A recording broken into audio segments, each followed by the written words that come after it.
Au nom du Père et du Fils et du Saint-Esprit, ainsi soit-il. Dieu Tout-Puissant et Éternel, qui pour servir d'instrument à votre divine volonté dans le monde, et pour le triomphe et la défense de votre Sainte Église, avez établi l'empire des Francs, éclairez toujours et partout leurs fils de vos divines lumières, afin qu'ils voient ce qu'ils doivent faire pour établir votre règne dans le monde, et que persévérant dans la charité et dans la force, et réalisent ce qu'ils ont vu devoir faire, par notre Seigneur Jésus-Christ, vrai roi de France, ainsi soit-il. Bien, j'ai tenu à faire cette petite conférence parce que j'ai vécu donc un événement historique. J'y suis pour rien. J'ai été mêlé à cette affaire d'une façon étonnante, je peux même dire d'une façon miraculeuse, mais je pense que ce qui s'est passé mérite d'être enregistré, diffusé et donc gardé pour la postérité. Cet événement qui est donc la venue de l'anneau de Jeanne en France, le retour de l'anneau de Jeanne en France, ne fait que commencer.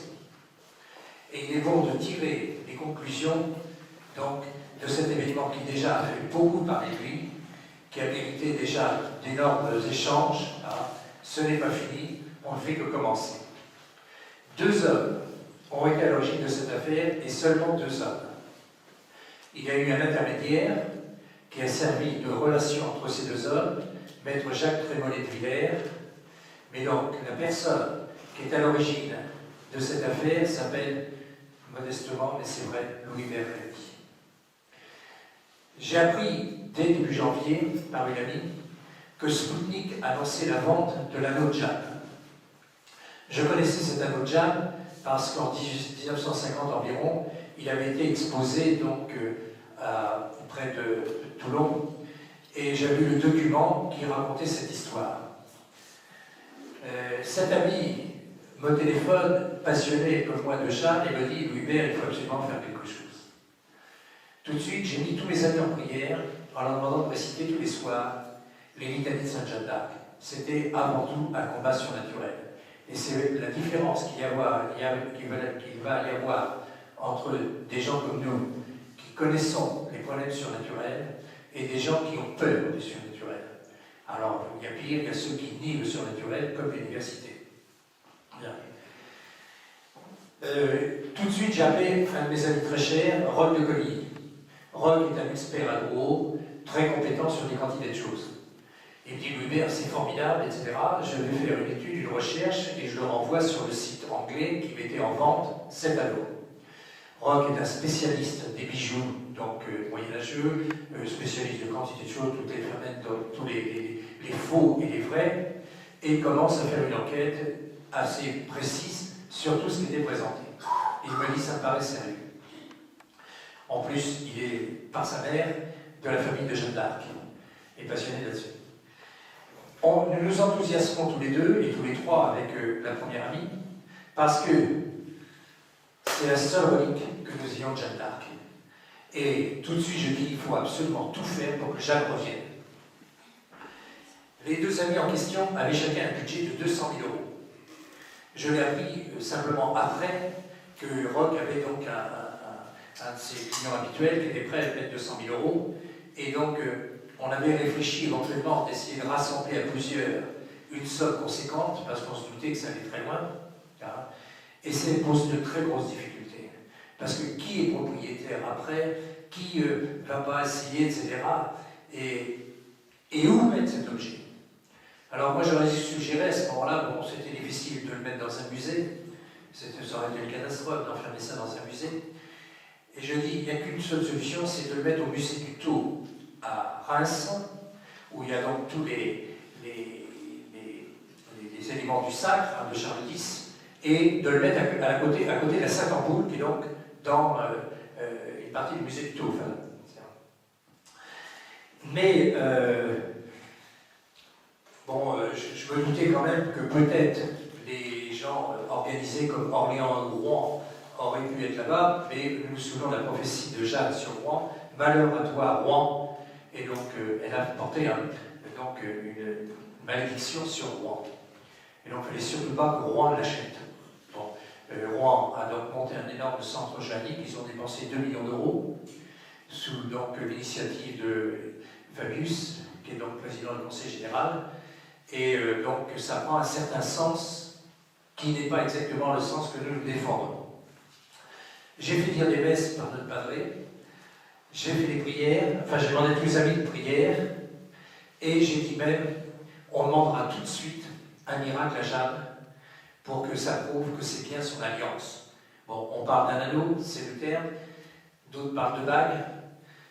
En fait, c'est plus que tout ça, c'est une alliance entre Jeanne et donc le Jésus-Maria qui est inscrit sur la bague. J'avais un ami qui malheureusement est décédé depuis, son épouse, sa veuve, est des nôtres ce soir, qui est un ami très cher, on se connaît depuis 40 ans, on a vécu ensemble tous les combats, et qui avait donc un cancer très très avancé, et d'ailleurs il est mort le lendemain de la journée du Puy du Fou. Et je lui avais dit, Marc, est-ce que vous acceptez si, par les mérites de Jeanne, Dieu permet votre guérison et d'être, après, consacrer votre vie à être un héros de Jeanne d'Arc? Il m'a dit, c'est pas mon style, vous le savez, Louis-Hubert, je suis très prudente, j'aime pas mettre en avant, mais pour Jeanne, je le ferai. Et le lundi 22 février, 5 jours avant, tout d'un coup, réfléchissant, bon, je ne pensais qu'à ça depuis 2 mois, je me dis, mais ça va nous échapper. Je savais que ça monterait à 200 000 euros, et je me suis dit, ça va peut-être monter beaucoup plus. Et là, je me dis, mais qui peut faire cette opération? Et je me dis, il n'y a qu'un homme qui peut faire ça, c'est Philippe de Villiers et Puy du Fou. Alors j'appelle Maître Jacques Trémollet de Villers. Je connais Maître de Villers pour avoir déjeuné avec lui et notre ami Philippe Boursier lorsque j'ai sorti mon livre sur Jeanne d'Arc, puisque ayant une émission à Radio Courtoisie, j'avais souhaité passer, mais comme j'étais déjà passé 3 fois pour cette affaire à Radio Courtoisie, c'était difficile de me faire passer une 4e fois.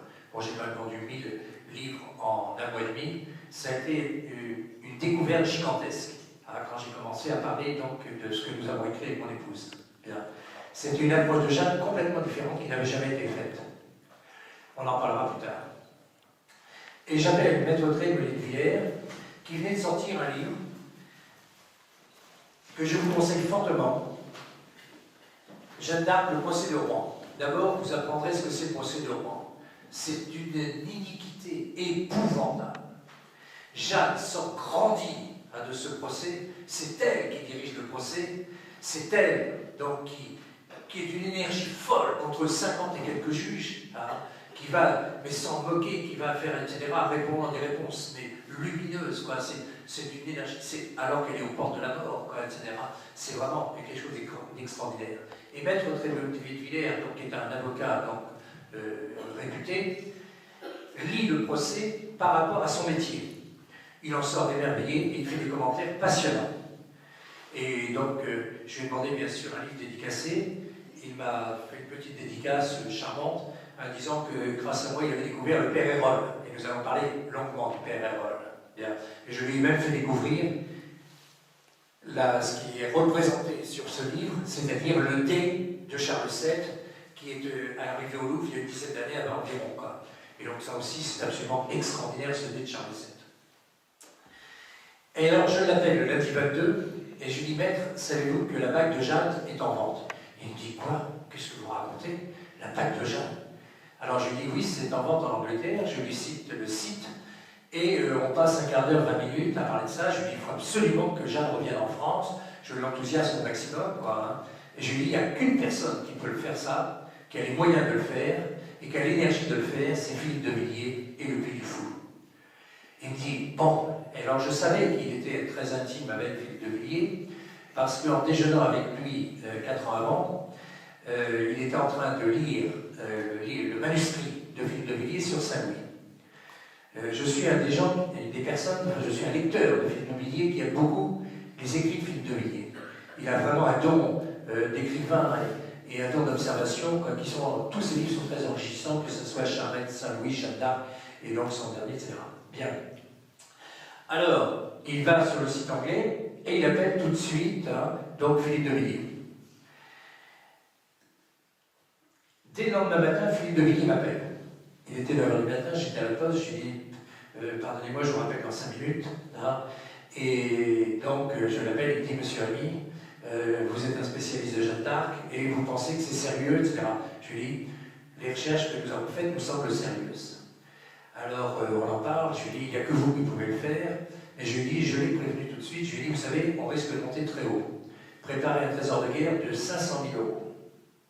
Et en effet, la vente est de 360 et quelques mille. Il y a 25% de frais donc, à la maison qui vend, donc ça fait 100 000 € de plus les déplacements, l'avocat, etc. On a dépassé les 500 000 €. Il n'y avait qu'une personne qui pouvait le faire. Chaque jour, il me rappelle pour me dire un petit peu donc, où on en est. Et le mercredi 23, il me dit, c'est ok, on a la somme, on va y arriver. Mais le jeudi matin, la veille de la vente, à 9h du matin, il m'appelle en disant, monsieur Ami, je suis catastrophé. Je viens d'avoir Contamine au téléphone, et Contamine vient de me dire, ne l'achetez pas, c'est un fou. Contamine, je me bagarre dans mon livre, je raconte donc la bagarre que j'ai avec M. Contamine sur un détail, parce que son travail, c'était quand même un des plus grands spécialistes et un des personnes les plus sérieuses. Mais par contre, il a osé attaquer le père Hérol. Et j'ai une vénération pour le père Hérol. Et je suis d'une race d'hommes tout à fait particulier. Je n'aime pas qu'on attaque mes amis sans que je ne puisse pas au moins les défendre une fois. J'ai appelé M. Contamine, nous avons eu une discussion un peu dure pendant une demi-heure, en 2012, etc. C'est le seul contact que j'ai eu. J'avoue quand même que son dictionnaire, donc germanique, est un travail très sérieux, excellent, sauf sur 2-3 petits points, mais je suis un pointilleux. C'est-à-dire que ces gens-là, nous lisons tout ce qu'ils écrivent, mais eux ne lisent pas ce que nous écrivons. Il leur manque des lacunes terribles. Or, dans les gens qui écrivent sur Jeanne d'Arc, je suis un de ceux qui sait manier le naturel et le surnaturel. Parce que nous sommes catholiques, nous connaissons le poids du surnaturel qui prime sur le naturel, et donc nous savons analyser dans les événements et donc dans les personnes le poids du surnaturel. L'université française élimine dès le départ le surnaturel, et donc ne comprend pas certaines choses. J'ai fait l'année dernière, donc à Saint-Benoît-sur-Loire, aux alentours du 21 juin 1429, une analyse entre l'enseignement de l'université sur Jeanne d'Arc et l'enseignement que nous avons sur Jeanne d'Arc, rappelant que si M. Fabius dit dans la préface du livre de Rouen sur le centre joannique dit Jeanne d'Arc appartient à tout le monde, je rappelle moi la phrase de Léon XIII qui dit Jeanne d'Arc nous appartient à nous avant tout. Et on ne peut pas la comprendre si on n'a pas le sens catholique. Alors, suite à cela, je lui dis mais quel argument à M. Contamine? Il me dit il dit c'est pas que le 19e. Je lui dis ça me paraît pas sérieux. Et il me dit en plus, si c'est un faux, on va se ridiculiser. Je lui dis, à ce moment-là, un argument important qu'il a retenu, je lui dis, si c'est un faux, on se fera rembourser. Et je lui donne l'exemple de mon épouse, qui donc, pour les archives de Nantes, avait dû acheter chez Christie une fois, un document signé Anne de Bretagne. Nous sommes allés à Londres le chercher pour éviter les problèmes de transport, d'assurance, etc. Donc on a passé quelques jours à Londres pour chercher. Et quand elle est arrivée chez Christie, dans la seconde, elle a dit c'est pas la signature d'Anne de Bretagne. Elle a rapporté, donc elle a comparé les signatures, c'est la signature d'Anne de Beaujeu. Et Christie a remboursé tout de suite l'affaire. Ça l'a rassuré. Bon. Et 10 minutes après, il me dit on y va. C'est un homme que je trouve très efficace, rapide, décidé, etc. Bien. A lieu la vente. Lors de cette vente, mon ami Marc a souffert comme il n'avait jamais souffert pendant les 8 mois de son cancer. Pendant les 2h30 de la vente, il a souffert un martyre terrible. Et Philippe de Villiers m'appelle aussitôt, il m'a dit « Je vous appelle en premier, on a gagné ». Alors j'ai dit « Monsieur Villiers, il faut qu'on se rencontre ». Il dit « Tout à fait d'accord. On se donne rendez-vous donc pour le mardi suivant à Paris, chez Maître Trémollet de Villers. » Inutile de vous dire que pendant tout ce temps, toute cette semaine, tous ces événements, nous prions sans arrêt, parce que nous savons que tout ça, c'est un miracle. miracle d'avoir été informé, puisque personne n'était informé, aucun journal français n'en a parlé. Sputnik en a parlé, et le journal du Parti communiste chinois le lendemain. Journal qui est quand même un des 10 plus grands journaux du monde. Bon, personne n'était au courant. C'est un ami qui m'a passé ça, etc. Et tout, voilà. Bien. Et donc, il y avait quand même pas mal de personnes intéressées, mais avec des moyens qui étaient impossibles. Personne n'était capable d'aller à 500 000 € tout seul. Bien. Alors, on a passé donc notre temps dans la prière, hein, etc. Et donc, ce premier miracle que j'ai réussi à enthousiasmer M. Bruyère, qu'on a réussi après à enthousiasmer Philippe de Villiers, qui a tenu malgré les oppositions, malgré tous les problèmes jusqu'au dernier moment, qui lors de la vente s'est encore fait un petit miracle, hein, parce que donc la vente se faisait en livres sterling. Et donc l'avocat qui achetait pour le Puy du Fou croyait qu'on était arrivé à la somme décidée. Heureusement, il était en relation téléphonique avec Nicolas, le fils de Philippe de Villiers, qui arrivait à cette somme. Il n'y avait plus qu'une autre personne à s'opposer à nous, à l'américain, et qui, donc, Nicolas lui dit, mettez 10 000 de plus. Arrive un certain silence, parlant, que l'avocat explique à Nicolas, il a l'air de mollir, ça va être bon, et au dernier moment, il rajoute 10 000 de plus. Nicolas dit, mettez 10 000. Et à ce moment-là, l'autre a arrêté. Bon, ils savaient que c'était le Puy du Fou, ils se sont dit, ils sont capables d'aller très haut, c'est pas la peine, on arrête. Et quand on a comparé la somme en euros et en livres sterling, c'était exactement la somme qui avait été prévue. Voilà, petit clin d'œil encore de la Providence, quoi, etc. Voilà. J'appelle tout de suite mon ami Roch, qui était emballé quoi, dans tout cela. Je lui dis, Roch, Jeanne revient. Et alors, là, après, donc, on s'est vu le mardi 1er mars chez Maître Trémollet. On avait prévu, je pense qu'ils avaient prévu de me faire un petit mot gentillesse, quoi, une petite visite d'un quart d'heure, une demi-heure maximum, quoi. Et dès le départ, M. Villiers m'a dit, Monsieur Rémy, sans vous, jamais Jeanne ne serait revenu. Je lui ai dit, Monsieur Villiers, peut-être, mais c'est surtout sans vos moyens que ça ne serait pas revenu, ça ne serait pas venu. Hein. Et donc on s'est beaucoup félicité, on était très heureux, très conscients. Et puis Maître Trémollet est un grand spécialiste de Jeanne d'Arc aussi. On a passé vraiment un moment. Mais moi j'avais prévu cette réunion. Pour voir ces gens-là, c'est très difficile. J'ai été commercial dans ma vie et dans un niveau important. Et donc les réunions se préparent avec précision. On a son emploi du temps, on sait ce qu'on a à dire, etc. Et tout, et voilà. Alors je lui ai parlé quand même donc, de petites aventures que j'ai eues dans ma vie, pour dire quand même que, bon, bien, je ne suis pas simplement qu'un amateur de Jeanne, mais donc, en particulier, je lui ai parlé donc, de Mel Gibson, puisque j'avais passé 8 jours à New York avec Mel Gibson, chez Mel Gibson, et lui était grand admirateur de Mel Gibson, bien sûr. Voilà.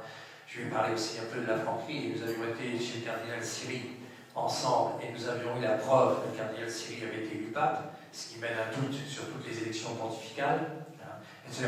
On a parlé de quantité de petits détails, etc.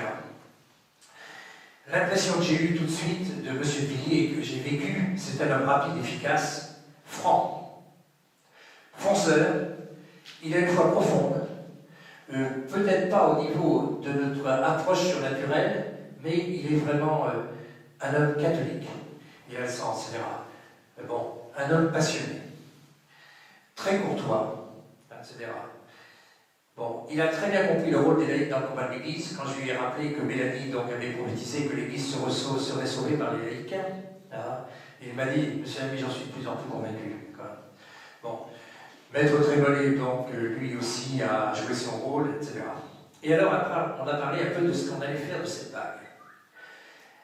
Le premier projet de M. Villiers était d'en faire quelque chose pour le Puy du Fou. Je lui ai dit, non, M. Villiers, Jeanne appartient à la France. C'est toute la France. Jeanne, tout le monde est ami de Jeanne. Et ça a été dit le 20 mars au Puy du Fou, toute la France aime Jeanne. Jeanne, c'est quelque chose d'extraordinaire dans la vie des saints. C'est une jeune fille, toute seule, tout le temps contre tous, etc.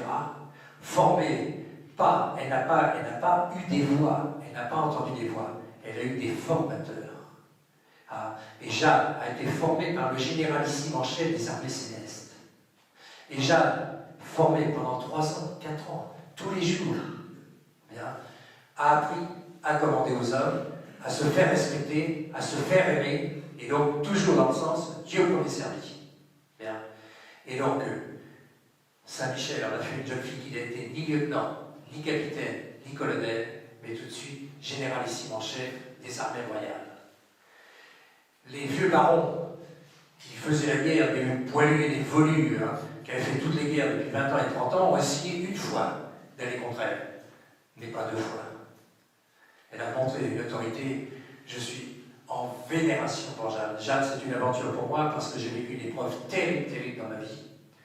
J'étais pendant 5 ans dans une épreuve terrible, 1 mois complet, tenant minute par chapelet, et ma méditation était de dire, je m'enfermais donc dans la cage où était enfermée Jeanne, et je disais, elle a tenu à 16 ans, à 17 ans, 18 ans, je tiendrai. Et donc, c'est en méditant Jeanne, et on est devenu très intime. Bien, alors, je lui ai parlé d'une chose qu'il ne connaissait pas, parce que c'est assez peu connu dans le milieu. C'est la prophétie de Pie XII. Et je vais vous la lire. C'est fait donc un discours, un radio-message de Pie XII le 25 juin 1956, à l'occasion du 5e centenaire de la réhabilitation de Jeanne d'Arc dans la cathédrale de Rouen, rendue au culte après sa restauration. Vous trouvez ça sur Internet sans problème. Vous l'avez en particulier sur mon site des Amis du Christ au roi de France, où sur la gauche vous avez marqué bibliothèque, vous appuyez, la lettre P, vous mettez Pie XII et vous avez ce texte. Je vais vous lire la fin. Jeanne d'Arc se présente ainsi aux chrétiens de notre temps comme un modèle de foi solide et agissante, de docilité à une mission très haute, de force au milieu des épreuves. Elle enseigne à tous le chemin sûr. Pesez ces mots. Et alors, s'il arrive que souffle au dehors le vent mauvais, si le mensonge, la cupidité, l'incompréhension trament le mal, s'il vous semble même devenir victime à votre tour, regardez vos héros réhabilités, vos cathédrales reconstruites, et vous vous convaincrez une fois de plus que toujours la dernière victoire est celle de la foi. De la sainte foi que rien ne peut abattre, et dont l'Église catholique est l'unique dépositaire. Je dis bien l'Église catholique, pas l'Église conciliaire. Catholique français, digne représentant d'une nation qui a toujours trouvé dans son titre de catholique le stimulant le plus fort pour écrire les pages les plus glorieuses de son histoire, des tours de vos cathédrales tombent les notes graves ou joyeuses des cloches, comme la rosée qui descend sur la terre pour la rafraîchir et la féconder.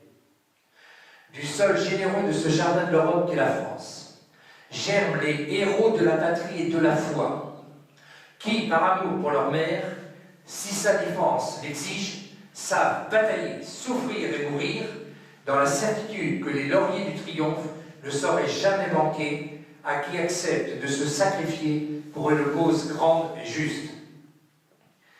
Et s'il peut sembler un moment que triomphe l'iniquité, le mensonge et la corruption, il vous suffira de faire silence quelques instants et de lever les yeux au ciel pour imaginer les légions de Jeanne d'Arc qui reviennent, bannières déployées, pour sauver la patrie et sauver la foi. Relisez et méditez ce texte-là. C'est absolument extraordinaire. Alors je lui ai fait découvrir donc ce texte-là, et je lui ai dit, dès le départ, il a eu une idée importante qu'il n'a pas repris depuis, mais je pense que ça va mûrir dans le temps, de créer au Puy du Fou une église. Bon, le Puy du Fou est devenu quelque chose d'important, il y a 3000 permanents, donc 3000 avec les familles, les enfants, etc. Ils ont déjà monté une école, ils ont monté des tas de choses, et il m'a dit, j'ai un projet donc de monter une église. Il a des moyens, il m'a dit la somme qu'il pensait mettre, mais je lui ai dit, monsieur Villiers, il faudra appeler ça une église reliquaire. Il faut que cette église soit l'église reliquaire, comme la Sainte-Chapelle à Paris était l'église reliquaire de la couronne des primes, quand Saint-Louis donc l'a fondée, l'a créée. Il dit, je retiens votre idée, l'église reliquaire. Il en a parlé plusieurs fois, et je lui ai dit, cette église reliquaire, il faudra lui donner un nom. Et je lui ai proposé de donner le nom Église Sainte-Jeanne d'Arc, reine de France. Bon, vous savez que nous avons justement, par la triple donation, souligné ce rôle éminent qui a été donné à Jeanne, qui dans quelques instants a été reine de France, et qui a pris un seul décret dans son règne. Ça a duré 10 minutes, ça a été donc de donner le royaume à Jésus-Christ. Vous lirez tous ces détails, voilà, j'ai donné tous les détails de cela, et donc ce qui a complètement changé, et surtout qu'après avoir donc un peu trouvé tout ça, mais oui, j'en parle un peu plus tard, d'accord. Et je lui dis, il faut que cette église soit l'église de l'histoire religieuse de la France. Il faut que tous les saints de France qui ont marqué la France, soit en statue, soit en mosaïque, soit en vitraux, donc que les gens viennent, fassent l'histoire de France. Et ça commence par Sainte Marie-Madeleine, donc l'apôtre de la résurrection, qui donc est venue en France. Que ça continue donc par Saint Martin, qui a fait donc l'unité de la France. Il faut lire le texte de Don Guéranger, le jour de la fête de Saint Martin dans la liturgie. Il faut parler de Saint Remi, qui a donc créé la civilisation chrétienne. 25 ans de prière dans la grotte sous la cathédrale de Reims. Et en 96, nous avions fait un colloque, nous étions une centaine d'amis pendant 8 jours, pour parler un petit peu donc de cette vocation et mission de la France. Bien. Et il faut parler, ne serait-ce que donc, de Sainte Clotilde, de Saint Charlemagne, de Sainte Marguerite Marie, de Saint Thomas d'Aquin, de Saint Louis, de Saint Benoît, chez qui a été déposé, donc, de chez qui s'est fait la triple donation, puisque donc les restes de Saint Benoît sont dans l'abbaye de Saint-Benoît-sur-Loire. Et donc j'ai fait une conférence devant toute l'abbaye, devant les moines qui ne savaient pas ça. Je leur ai appris tout ça, quoi. Bien. Il faut la statue de Saint-Pilice, qui a tellement aimé la France. Saint-Pilice, dont aucune église de France, à part 2 ou 3, n'a de statue. Il haït Saint-Pilice. Il faut remettre en valeur Saint-Pilice. Et même un grand pape, sur lequel il y a marqué sur sa tombe, à Sainte-Marie-Majeure, sauveur de la France. Personne ne sait. Saint Pie V. Saint Pie V, donc, qui part de la bataille de Moncontour, qui a financé toute la bataille de Moncontour, la plus grande bataille. Personne ne connaît ça. Il n'y a plus aucun souvenir. C'est un de mes amis Joël qui a donc relancé tout ça, donc, a sauvé la France du protestantisme. Ça a été, il y a je ne sais plus combien de dizaines de milliers de soldats, et Saint-Pilice a payé toutes les armées. Saint Pie V a payé toutes les armées et a même offert donc, aux vainqueurs de cette bataille une armure en or en souvenir donc les Français ne savent plus ça. Il faut qu'ils apprennent à travers donc, cette église, donc toute l'histoire de France. Il y en a d'autres, il y a des tas d'idées à défendre, etc. On n'a pas le temps d'y passer trop de temps. Bien. Alors, donc, est arrivé après publiquement, il m'a annoncé ce qu'ils allaient faire au Puy du Fou, le 20, donc comment ça allait se passer aussi à Londres. Jusqu'au dernier moment, j'ai prié parce que je me suis dit, ça ne va pas passer la frontière. C'est un miracle que ça ait passé la frontière. Bon. En Angleterre, ils n'en ont pas du tout parlé d'avant. C'est ce qui a sauvé l'affaire. Bon. En France, Contamine et Bouzy, je connais M. Bouzy parce que j'ai travaillé avec lui à Orléans sur tout le fonds juridique. J'ai même fait une conférence aux archives départementales à Orléans, avec le directeur des archives, où il y avait tous les spécialistes d'Orléans sur Jeanne d'Arc pour présenter donc, les travaux que nous avons faits sur la triple donation. Bien. Et donc, M. Bouzy donc, avait été, comme Contamine, dire à tous les gens qui auraient pu acheter, n'achetez pas, c'est un faux. Merci, M. Bouzy, merci, M. Contamine, parce que si ces gens-là avaient eu honte d'acheter, ils auraient pu monter très haut. Bien. Bon, on va régler leur compte après. Cette université qui veut toujours être l'exemple. On demande à l'université donc d'être l'exemple. Mais ces gens-là ne sont pas plus spécialistes qu'un Louis-Bert Rémy qui a passé 25 ans sur un sujet.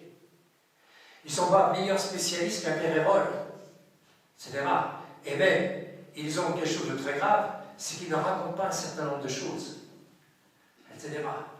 Alors, à notre époque où l'Église, où les gens qui sont à Rome ne veulent plus être la chair de vérité, il faut une chair de vérité, et on dit c'est l'université qui est la chair de vérité. Non. Sur des tas de sujets, on fera un jour le procès de l'université, ne serait-ce que sur l'évolution. Où l'évolution, il n'y a pas un gramme de preuve de l'évolution. Alors, il va y avoir des musées entiers pleins de grades intermédiaires, etc., etc. Il n'y a rien du tout. Bon, voilà. Et donc, ils sont montés au créneau dès le 6 mars, dans Ouest-France, dans mon journal local, en disant c'est un fou. Tout de suite, M. Villiers me téléphone le samedi matin en me disant « Monsieur Rémy, venez vite au Puy du Fou ». J'avais passé une très mauvaise nuit. Bon, vous savez que j'ai eu un diabète et puis 3 infarctus, et donc je suis obligé de me reposer très très souvent. Et donc, quand il a téléphoné, j'étais au repos et je n'ai pu prendre son témoignage qu'une heure après. Je l'ai appelé tout de suite, il m'a dit « Bon, Monsieur Rémy, j'ai pris mes dispositions, je vais moi-même donc voir avec deux experts, donc d'orfèvrerie, pour voir avec eux. » Et il m'a appelé 5-6 fois dans la journée, chaque fois qu'il faisait une découverte. Donc les autres avaient dit 19 bacs du 19e. Un quart d'heure après, on savait que c'était une bac du 15e. Du 15e. Bon, et d'une façon indiscutable. Parce que donc on sait comment travailler les orfèvres à l'époque, on sait analyser les matériaux, on sait analyser donc tous les éléments, c'est absolument indiscutable. Ils avaient fait d'ailleurs en Angleterre, à Oxford, une analyse de tout cela qui a été donnée après, donc il aurait dû être donné avant. Mais ça a été très bien, ça nous a protégés. Première erreur de l'université, triomphante quand même. Nous, les grands experts, on vous dit c'est une bague 19e. Non, monsieur, première paire de baffes. La deuxième paire de baffes, il disait oui, c'est une bague en argent, alors que Jeanne avait dit c'est une bague avec de l'or. Et d'autres parlaient de laiton, parce que donc, etc. Et en effet, on a trouvé une bague en argent recouverte d'or, il y a des traces à l'intérieur de la bague, etc., confirmant ce qu'avait dit Jeanne. On a été analysé tous les mots donc, qui sont écrits sur la bague qui correspondent exactement à la déclaration de Jeanne. Bien. Encore que, là, nous butons actuellement avec un très grand spécialiste, puisque donc c'est le professeur de paléographie de l'école des Chartes, que j'ai eu longuement au téléphone il y a quelques jours, et qui bute sur une lettre qui n'existe pas en paléographie. Bon, c'est un mystère, mais on en parlera un petit peu après, j'ai une explication. Bien. On trouve en plus que c'est une bague d'une jeune fille de 18 ans, qui a été agrandie au 19e pour une personne qui a été propriétaire, et donc là on voit très bien le matériau du 19e qui est complètement différent.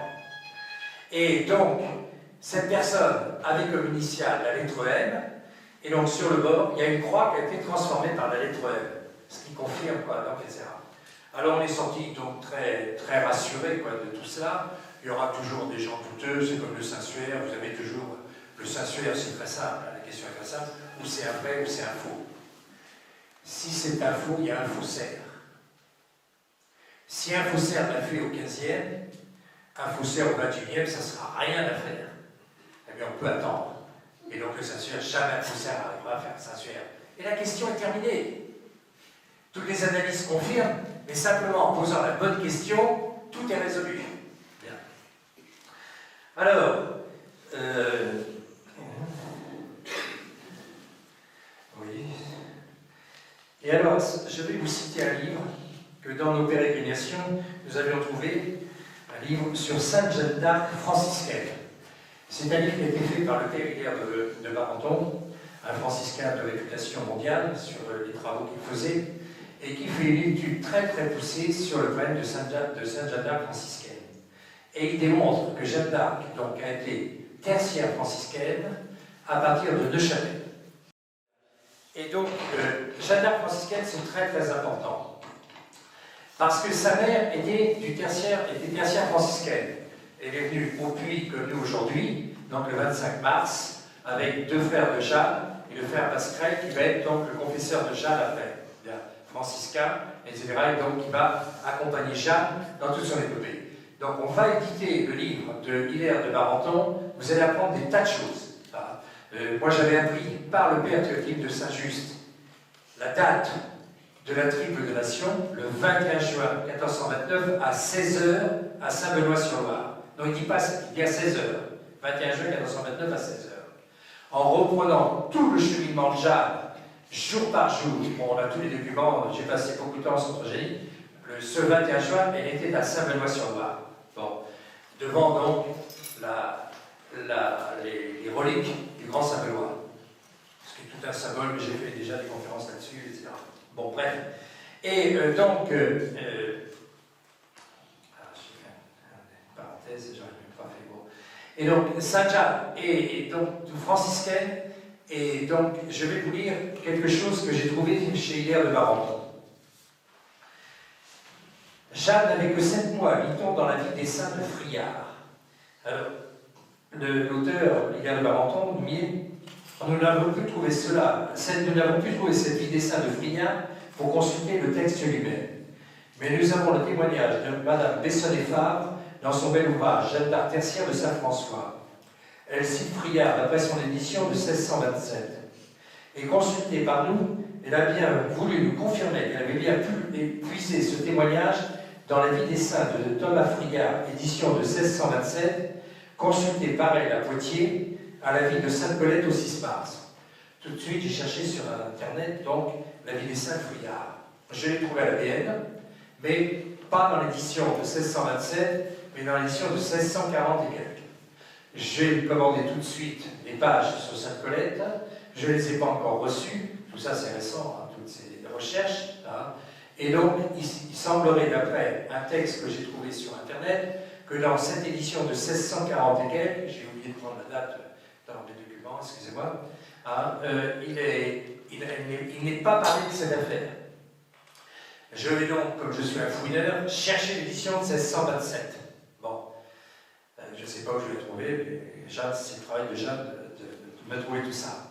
Et je pense que si Friard l'a écrit en 1627, il n'a pas écrit sur du vent. Et donc cette vie de Sainte Colette, on connaît beaucoup de choses sur la vie de Sainte Colette. J'ai depuis lu plusieurs vies de Sainte Colette très très importantes. Elle n'est pas très connue parce qu'elle n'est pas à la date de l'Église universelle, mais simplement au propre de France. Bien. Elle a quand même fait 4 résurrections. C'est pas n'importe qui. Elle a construit 300 monastères. C'est pas n'importe qui. Bon, elle a restauré donc toute la vie franciscaine avant Jeanne, après Jeanne, etc. Et donc, elle allait, quand elle passait à Domrémy, elle logeait chez les parents de Jeanne. Les parents de Jeanne étaient le notable, son père était le notable de Domrémy. Ce n'était pas un petit nom, tous les gens qui ont étudié savent qu'il avait des terres, et donc il était un notable, un homme très courtois, etc. Bon.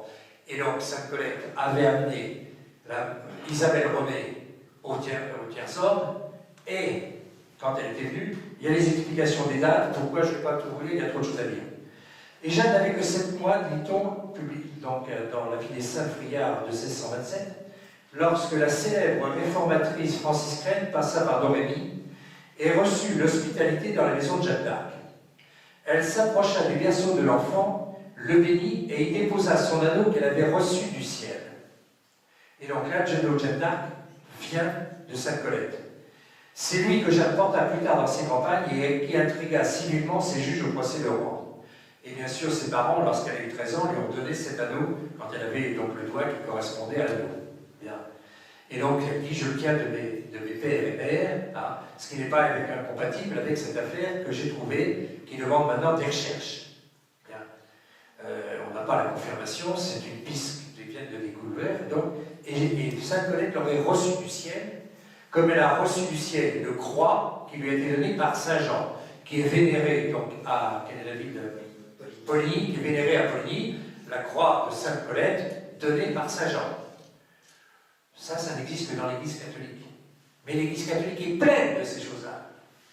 Et on va nous faire oublier tout ça, tout ce passé, pour nous faire croire qu'on est comme les protestants et les autres.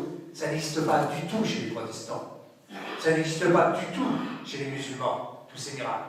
Nous, dans la chrétienté, c'est des milliers de miracles. Alors, petit détail, et donc, si ça vient du ciel, il y aura une signature du ciel. Alors, j'ai tout de suite écrit aux orfèvres qui avaient donc été consultés le samedi par M. Villiers, et j'avais dit, est-ce que vous avez trouvé une anomalie inexplicable dans cette bague?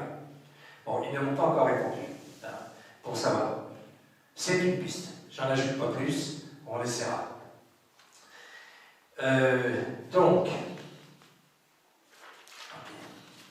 arrive la journée du 20 mars au Puy du Fou. Bon, beaucoup de choses se sont passées d'une façon très sympathique, c'est très Puy du Fou, très vivant, très... Tout le monde était heureux, il y avait 5000 personnes, c'est sûr. Une grande joie profonde, on sentait très très bien. Quoi. Pratiquement que des clercs de la tradition, là, on n'avait aucun clerc conciliaire. Et heureusement, un détail, quoi, que aussi l'Église ne se soit pas inquiétée d'acheter cette bague. Qu'est-ce qu'ils en auraient fait? Ils l'auraient enfermé, je ne sais pas où, n'importe où. Tandis que le Puy du Fou a su comprendre donc, le rôle de Benjamin. Bien.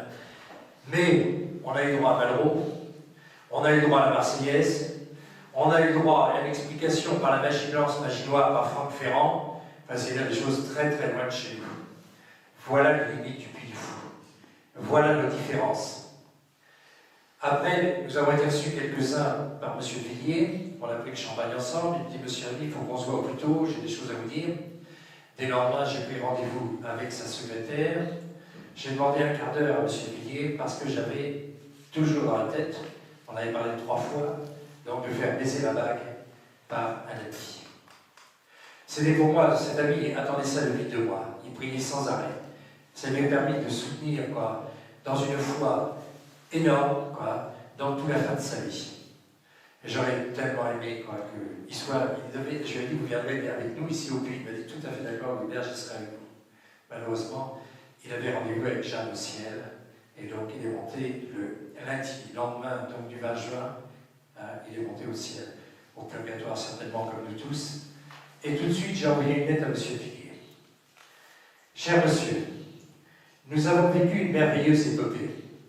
Elle n'est pas finie. Mais si elle concerne au premier chef le Puy du Fou, elle concerne avant tout Sainte Jeanne d'Arc.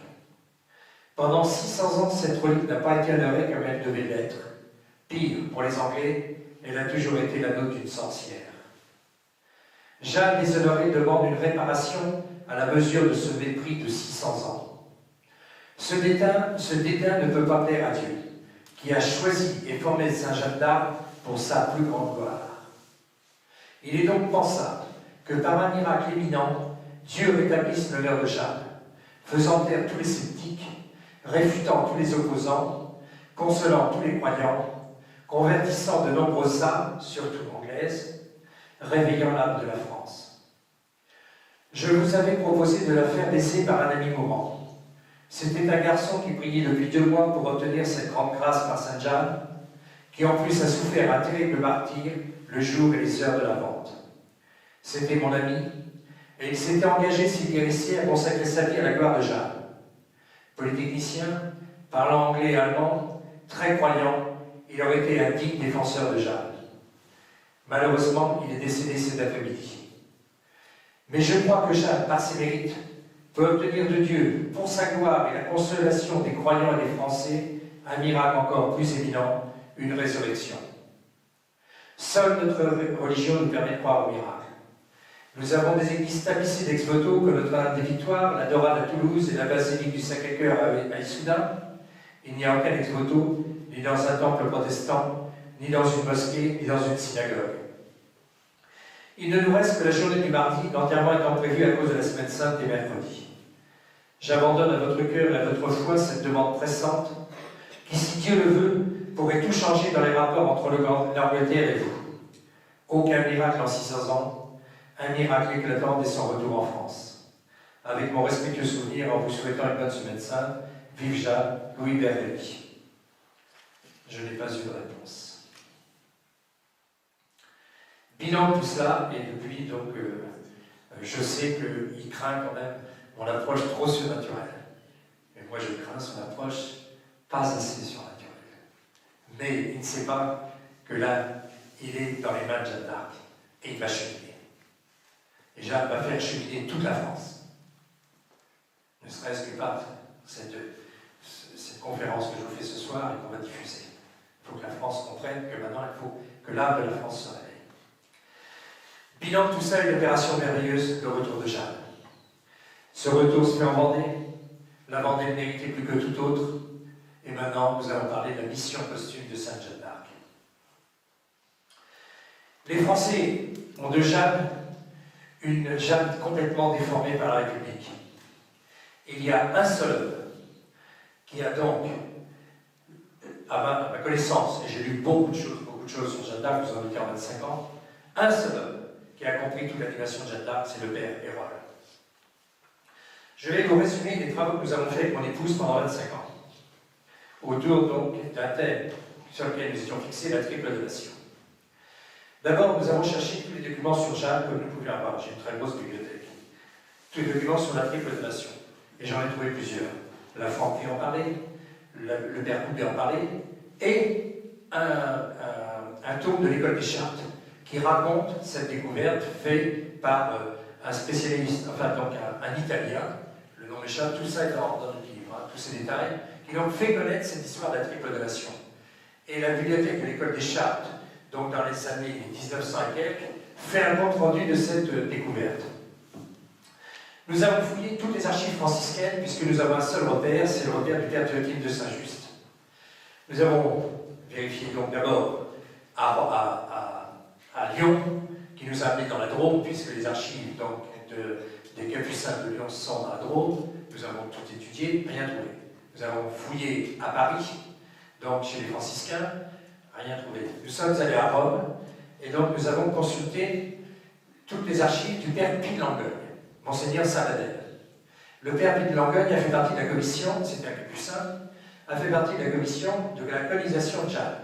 Il a écrit d'ailleurs un livre très rare où il dit « Je ne comprends pas. Jeanne aurait dû être mise sur l'autel comme martyr. Elle était mise sur l'autel, donc comme confesseur de la foi, parce qu'il y avait le problème de l'Université de Paris, et donc l'Université de Paris, des bandits, ils ont quand même plus de 50 à avoir signé bon à brûler, cette jeune fille de 18 ans. Bon à brûler. Chacun a signé. C'est effrayant, etc. Bon, et alors, donc, on a regardé les archives de Monseigneur Sabadell, Pie de Langogne. On a fouillé d'autres archives chez les franciscains à Rome. C'est un énorme bâtiment, des archives colossales. On a été reçu par un vieux franciscain délicieux qui a passé la journée complète avec nous, etc. Grand spécialiste bon, voilà. Nous avons fouillé les archives franco-dominicaines parce que donc il y avait des tas de traces dans les Djats. Nous avons fouillé toutes les archives départementales à Orléans. Et croyez-moi qu'il y en a. Parce que le directeur des archives, qui était un confrère de mon épouse de l'école des Chiens, m'a dit, Monsieur Ami, si je trouve le document, je fais de la triple donation, puisqu'on sait que les secrétaires, 4 secrétaires ont signé. Je vous dis à la télévision du monde entier, c'est un élément tellement important. Dieu qui intervient dans la vie de l'histoire. Puis il intervient, c'est pas rien. Tout est pourri, tout est foutu, c'est la misère, c'est 100 ans. La guerre de 100 ans est terrible. Une jeune fille de 17 ans qui vient, qui sauve tout, en 4 mois. Elle arrive le 7 mars, le dimanche 17 juillet, sacre à Reims. Le lundi 18 juillet, miracle des Écouelles. Les universitaires ne comprennent pas ça. Le miracle des Écouelles, c'est la signature de Dieu sur chaque élection de roi. C'est bien moi, c'est celui que j'ai choisi depuis le pacte de Reims. 1300 ans. 1300 ans, ça se regarde à la loupe. Et Charles VII, le lendemain donc, du sacre, guérit les Écouelles. Toute la France l'apprend. Ça y est, c'est lui. À l'époque, tout le monde était sûr que Charles VII n'était pas le fils de Charles VI. Pendant l'enquête du traité de Troyes, on avait donc interrogé Isabeau de Bavière heure par heure, jour par jour, au moment de la conception, et Cochon était membre de la commission du traité de Troyes, ce qui explique pourquoi il croyait que Jeanne n'était pas du ciel. Et on était convaincus absolument que non, ce n'était pas Charles VII qui était le père de Charles VI, Charles VI était le père de Charles VII. Isabeau de Bavière était donc avec comme amant à ce moment-là le frère de Charles VII, et donc on était sûr. Et Jeanne vient envoyer du ciel pour lui dire une seule chose. Tu es le fils de ton père. Et deuxième chose, va te faire sacrer à Reims. Tout le temps, va te faire sacrer à Reims, va te faire sacrer à Reims. Parce que Dieu fera pour toi ce qu'il a fait pour tes pères. Et donc le 7 mars, en arrivant, je fais des parenthèses, mais tout ça c'est tellement important. Jeanne dit à Charles, donc vous connaissez toute la cérémonie, on l'avait caché, le retrouve, etc. Donc et tout, il demande 3 choses à Charles. De pardonner ses ennemis. Ça n'existe que dans la religion catholique. Leçon pour nous. De recevoir tous les membres du royaume.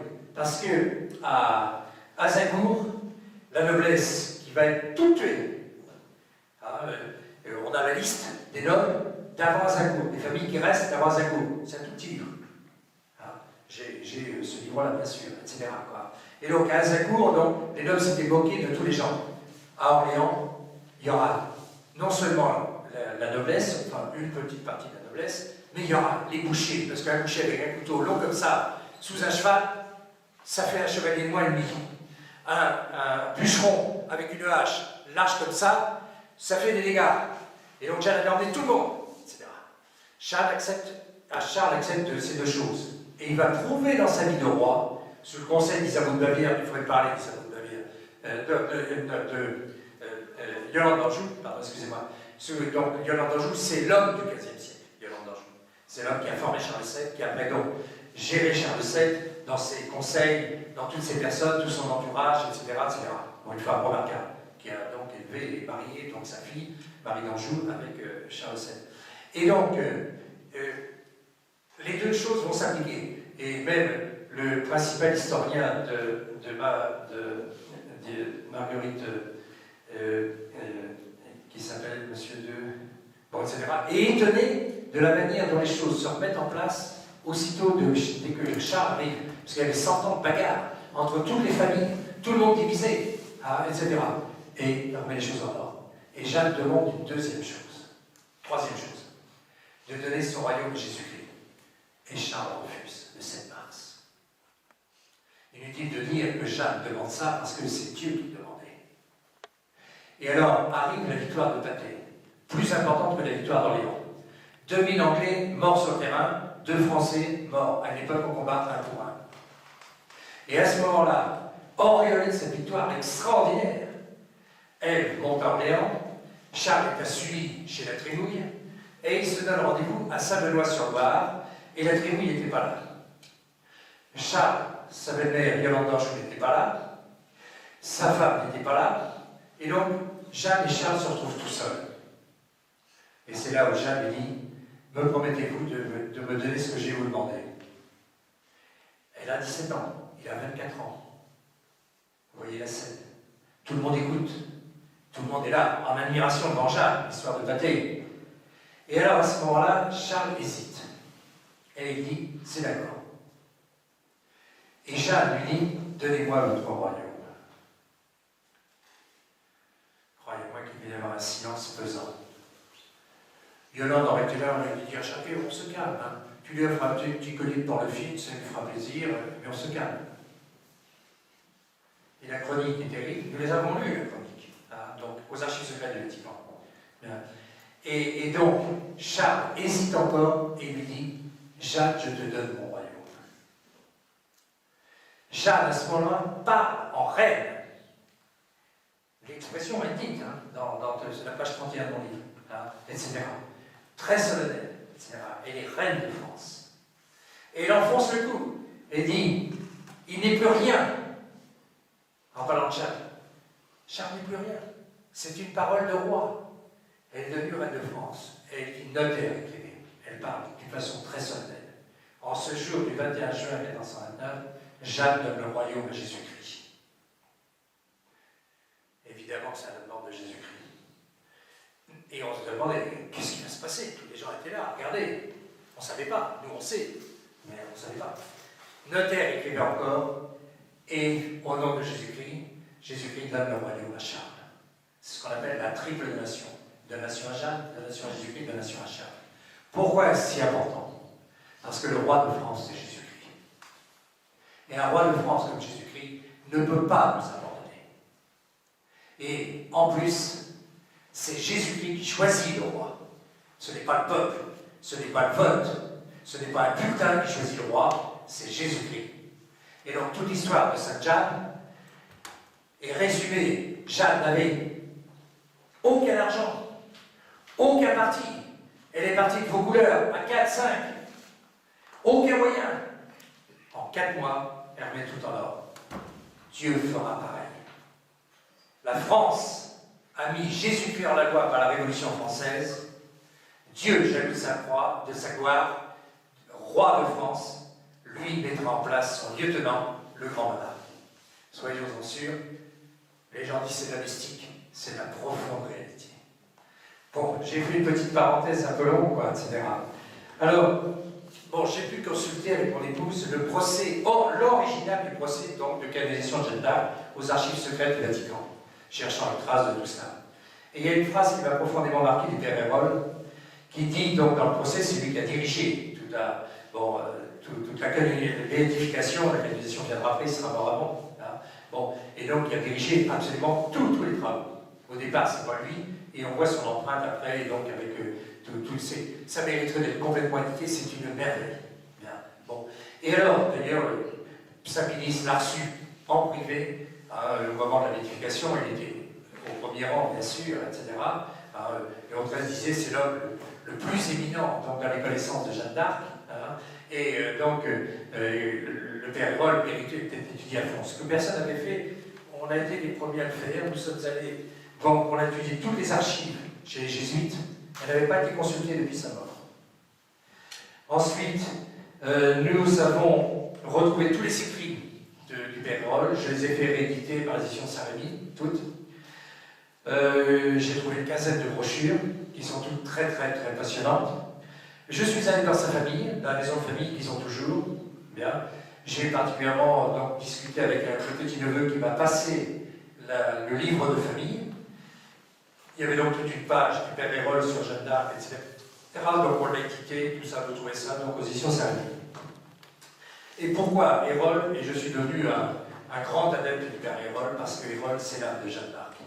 Voilà. Le père Hérol qui a été au plus ici, très longuement. D'ailleurs, il explique qu'en 1905, ils ont été évincés par l'armée au moment où on a donc évincé tous les religieux, etc. Il a une lettre avec tous les détails, c'est très intéressant. Bien. Oui, qu'est-ce que c'est, Jeanne? Eh bien, le père Hérol dit tout le monde va raconter n'importe quoi. Et Jeanne n'est qu'une seule chose, c'est la fille de Dieu. Va, fille de Dieu, lui disent les saintes. Jeanne, c'est l'obéissance à Dieu. Jeanne fait ce que Dieu veut. Et c'est étonnant que les gens puissent parler de Jeanne sans dire une seule fois, mais Jeanne, c'est rien sans Dieu. Jeanne, c'est Dieu. Jeanne, c'est le Dieu et la France. C'est le plan de Dieu. C'est lui qui dit, c'est fini. La guerre a trop duré. Il faut savoir quand même que la France entière était à Rocamadour l'année précédente, l'année du jubilé. Rocamadour, le grand lieu de chrétienté en France. Tout le monde était au puits. Donc le 25 mars, Jeanne ne pouvait pas y être, elle était au procès de Poitiers. Ce extraordinaire procès de Poitiers, donc qui ressentira un jour. Que ressentira le texte de la triple nation? J'en parle tout de suite, j'ai pas eu l'emploi plus tard, mais je le parle tout de suite. Nous avons reçu, j'avais donc écrit une petite brochure, Jésus-Christ roi de France. J'en avais parlé à Radio Courtoisie, avec Serge de Beketch, qui avait été passionné parce que c'était la première fois que sur une radio française on parlait de Christ roi de France. Tout le monde avait oublié tout ça. Et d'ailleurs, quand j'en ai parlé, le standard a pratiquement sauté, il y a des appels de partout. C'était dans les années 97, par là, 98. Et je demande à mon ami Yogi, qui est un ami d'enfance, Chiré, je lui dis, Jean, comment sait-on si on a bien réussi à passer Radio Courtoisie? Il me dit, c'est très simple, à l'époque, il n'y avait pas Internet. Il me dit, tu reçois 30 lettres, c'est bien. 50 lettres, t'en auras pas plus, un maximum, etc. J'ai reçu 150 lettres. Parce qu'au nom NON de la Révolution française, répondait le nom NON de Jésus-Christ roi de France. Alors après, ça s'est diffusé. Il y a même eu un prêche à Saint-Nicolas reprenant, bien sûr, nos articles sans jamais les citer. Bon, c'est le propre de ceux qui commencent, mais c'est comme ça. Jeanne, c'est Dieu et la France. Jeanne, c'est la France de Dieu. Là est toute notre différence entre des gens comme nous, qui avons le sens surnaturel de Jeanne, et les autres. La France de Dieu, c'est le miracle. Jeanne, c'est les miracles continuels. Elle a même fait une résurrection. Bien. La France de Jeanne, c'est comme la France de Dieu, c'est le miracle pour sa gloire. Parce que Jeanne va... Pourquoi Dieu intervient-il au moment? Parce que Dieu est tenu par le pacte de Reims. Pour comprendre le pacte de Reims, et nous citons bien sûr dans le livre, dans les textes qui sont les trésors de la France, tout le testament de Saint-Remy.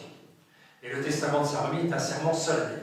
Saint-Remy a passé 25 ans de prière dans la grotte qui est actuellement encore sous le chœur donc, de Reims, la basilique de Reims. Et donc, c'est lui qui a été le père. Comment fait-on, comment va-t-on faire une chrétienté? On sortait des grands martyrs, etc. Et donc, il fallait organiser la société. Les évêques avaient fait ce qu'ils avaient pu, et il s'est dit qu'il faut d'abord un gouvernement. Et il se dit, dans tous les chefs de barbares qu'il pouvait y avoir, il regarde un peu tout, et il voit Mérovée, qui avait été absolument remarquable contre Attila. Il se dit, ça c'est des gars pas mal. Et il voit Clovis. Clovis était tout jeune. Chef de guerre, fils de son père. Être chef dans ses bandes, c'était les bandes, etc. Il fallait avoir des qualités tout à fait particulières. Et il s'est dit, il faut d'abord que je la marie à une chrétienne. Et regarde, qu'est-ce qu'il y avait comme chrétienne? Oh là, Clotilde. Clotilde avait vu son père tué, son oncle tué, ses frères tués. Et comme toute chrétienne, devant l'épreuve, elle n'avait même pas eu la dépression nerveuse. Sachez que, par exemple, pendant la Révolution française, il n'y a eu aucun suicide, il n'existe pas de cas de suicide connu chez les catholiques pendant toute la Révolution française. La foi vous permet de tenir l'épreuve. Il s'est dit, je vais marier Clotilde avec Clovis. Le mariage se fait. Clotilde était de toute beauté. Les chroniques disent que Clovis était très amoureux de Clotilde. Et arrive une première épreuve, parce que rien ne se fait. L'amour se prouve dans l'épreuve. Quand tout va bien, on aime. Quand ça ne va pas, c'est là où on montre qu'on aime le bon Dieu plus que tout. Arrive la naissance et le premier meurt en quelques jours. Clovis le reproche au Dieu de Clotilde, etc. Bon, malgré ses prières, Dieu a permis cette épreuve. Elle a prié un peu plus. Arrive une deuxième naissance. Pareil, mourant. Alors là, Clotilde a dit à tous les chrétiens, ça, il faut maintenant qu'on la tienne de Dieu à quelque chose. Et le fils est sauvé. Clovis fait son métier de roi. Il arrive un jour devant les Allemands, donc la grande bataille de Tolbiac. Et Clovis, qui a fait la guerre toute sa vie, sait qu'il est en train de prendre une ratatine. Il appelle ses rois, ses dieux. Bon, il avait sur son étendard 3 crapauds qui vont être transformés en 3 fleurs de lys après sa conversion. Voilà. Et donc, ces dieux n'y arrivent. Aurélien, qui était son bras droit et qui avait fait le mariage entre Clotilde et Clovis, lui dit « Appelle le Dieu de Clotilde » et écrit « Dieu de Clotilde, si tu me donnes la victoire, je me convertis. » Qu'est-ce qui se passe? C'est là qu'il faut regarder les choses à l'œuvre. Dans la seconde, les chroniques sont précises, je vous raconte des choses dont je peux apporter toutes les preuves. Dans la seconde, le chef ennemi est tué. Voilà l'intervention divine. À ce moment-là, le premier lieutenant dit « Tout le monde derrière moi ». Le second lieutenant lui dit « Comment tu m'as enquiquiné toute ma vie, que je vais t'obéir ?» Et ils commencent à se bagarrer entre eux, et la bataille est finie, et la victoire est faite. Dès le lendemain, Clovis a eu un doute, parce que si le roi se convertissait, il fallait que toute la nation se convertisse. Et quand il a eu son doute, tous les chefs ont dit « Mais nous aussi, nous avons vu le miracle, et nous voulons être baptisés. » Alors les clercs, ils se sont tous mis, on a donc fait le catéchisme à tout le monde pendant plusieurs mois, etc. Et est arrivé donc la fameuse nuit de Noël 496, où la veille, Dieu, dans la dernière communication que fait Saint-Remy, Dieu intervient, directement. Je vous raconte ces choses-là, c'est pas raconté, c'est inconnu, hein, mais c'est très intéressant. Arrivent d'abord des effluves, enfin donc des senteurs absolument splendides, et arrive une voix du ciel qui dit « La paix soit avec vous, restez dans la direction. » À tel point que tout le monde, c'était la dernière, donc le dernier discours de Saint-Remy avant le matin du lendemain, hein, et que lui dit « Mais Saint-Remy, on est au paradis. » Saint-Remy lui répond « Non, nous sommes aux portes du paradis. » Mais qu'est-ce que dit notre Seigneur? Ce que dit Dieu, c'est très important. La paix soit avec vous. C'est-à-dire la même chose qu'il a dit au soir de Pâques, quand il a fondé l'Église. Il n'y a que Dieu qui peut apporter la paix. Au soir de Pâques, il apporte la paix pour l'Église. La veille de Reims, il apporte la paix pour la société civile. Restez dans la direction, c'est-à-dire restez dans mon amour. Et pendant 1300 ans, jamais un roi de France ne va apostasier. Un protestant a voulu remontrer sur le trône de France, la France y est opposée, il était obligé donc d'abjurer et de se convertir. Conversion un peu douteuse quand même, il y a des choses à dire là-dessus. Mais non, il y a un homme qui a sorti un livre absolument remarquable, c'est un médecin de Troyes, avec qui j'ai correspondu après, sur les testaments des rois de France. Il fait un inventaire. Il n'est pas du tout spécialiste, il s'est passionné pour ça, il a retrouvé tous les textes, très étonnants. Il y a une énorme foi dans tous les testaments de tous les rois de France. La France, comme disait hier Marion, la France ne peut pas se comprendre sans la catholicité. Et c'est ça qu'il faut réveiller.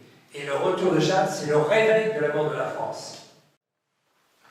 Alors, qu'est-ce que nous enseigne Jeanne? Eh bien, Jeanne nous enseigne quelque chose de terrible aujourd'hui. Elle nous enseigne sa religion. Elle nous enseigne sa foi. Elle nous enseigne ses sacrements. Elle nous enseigne sa messe. À une époque où il y a peu de personnes, très peu de personnes qui ont la même religion, la même foi, les mêmes sacrements, la même messe. Jeanne, c'est l'Église de toujours. Vous savez que, donc je répète souvent, j'écris souvent, nous n'avons qu'un principe, nous croyons et faisons ce qui a toujours été cru et fait. Avec ce principe, il n'y a aucun problème. Comme je dis à nos ennemis, mais à moi, vous ne pouvez rien reprocher. J'ai la foi de Sainte Geneviève, j'ai la foi de Sainte Jeanne d'Arc, j'ai la foi de Sainte Thérèse, j'ai la foi de Sainte Clotilde, j'ai la foi de... etc. Ce qui pose problème, c'est la nouvelle foi. Ce qui pose problème, ce sont les nouveautés. Puis ces nouveautés, il y en a tellement, c'est tellement n'importe quoi qu'on a préféré attendre, ne pas bouger et tout jeter. Les nouveautés. Eh bien, jamais nous rappeler ça. Et ça, ils ne sont pas prêts de le comprendre, il va falloir qu'ils le comprennent. C'est le premier message de Jeanne. Jeanne a lutté contre les mauvais clercs, a lutté contre les clercs traîtres. C'est le combat que nous faisons. Comme je rappelle, le combat dans lequel nous sommes, nous, pauvres laïcs, on n'y est pour rien. Nous sommes des victimes et des otages. Le combat a été fait par des clercs. Les trahisons, les abandons, les apostasies, depuis 50 ans, ce sont les clercs qui ont ramené l'État laïque, certes. Des clercs qui, au moment du Concile, 2500 évêques étaient tous docteurs de ceci, de cela, de philosophie, de théologie, de droit canon, de ceci, de cela, et qui ont apostasié, car reprendre la lettre du père de Berthaud, de l'abbé Berthaud à Monseigneur Lefebvre, qui explique le jour où l'Église a apostasié. Ils avaient tous grâce d'État. Mais pour ce genre de choses, il faut à la fois être un amoureux ferme, définitif de la vérité et avoir du courage.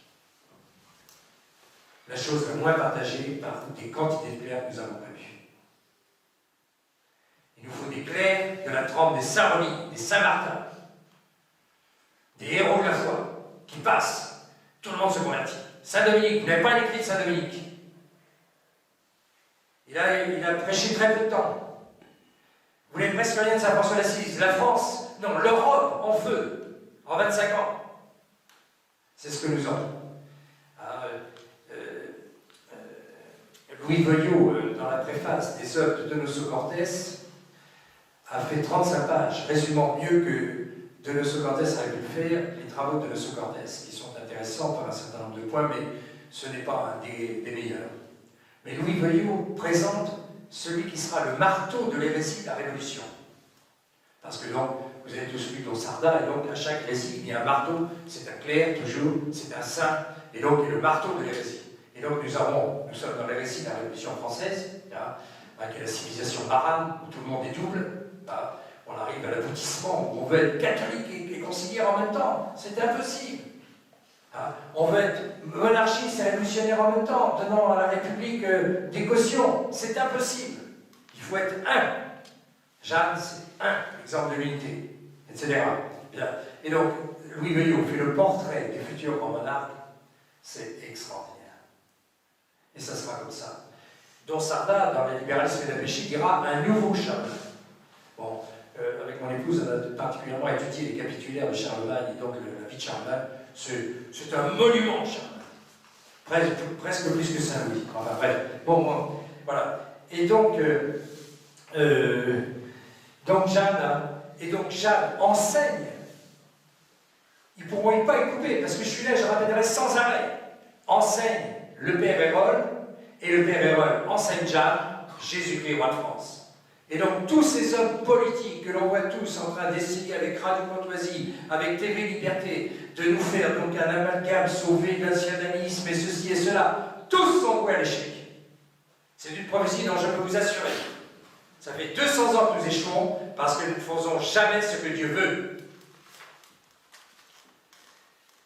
Alors, et Jeanne est une guerrière. Elle nous enseigne de se battre.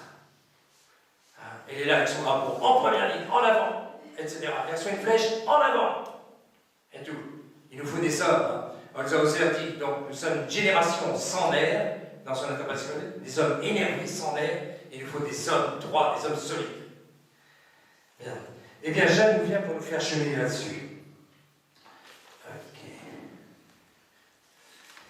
Par exemple, un détail très intéressant. Monsieur Billy a fait des conférences très sympathiques, en finissant sur, donc, essayant de réveiller l'âme de la France, un petit peu comme Poutine a réveillé l'âme de la Russie. Et en 5 ans, Poutine a transformé la Russie, donc, à de nombreux points de vue. Et donc, M. Le Villiers finit souvent par les murs porteurs. Et il finit en rappelant que nous allons souffrir, beaucoup souffrir, je le dirai en finale, et rappelant que dans nos souffrances, il y a encore nos France. Mais voilà ces murs porteurs, ce ne sont pas les nôtres. Il dit le caractère sacré de la vie, la filiation comme repère, la nation comme héritage, la frontière comme ancrage, le rêve français comme fenêtre sur le monde. La France est en dormition, mais elle n'est pas morte. Nous allons souffrir, souffrir, souffrir encore. La Providence a déposé en chacun d'entre nous, en chacun de nos cœurs, en chacun de nos esprits, une sorte de clin d'œil métaphorique dans le mot souffrance. Il y a encore le mot France. Et il finit, gesta per francos, Dieu a encore besoin des francs. Je suis d'accord sur les 2 dernières phrases. Mais pour moi, les murs porteurs, c'est d'abord les 40 et quelques qui ont ramené avec Sainte-Marie-Madeleine, donc le fameux bateau donc, qui est venu de Palestine, sans voile et sans rame, donc, et qui a abouti au Sainte-Marie de mer.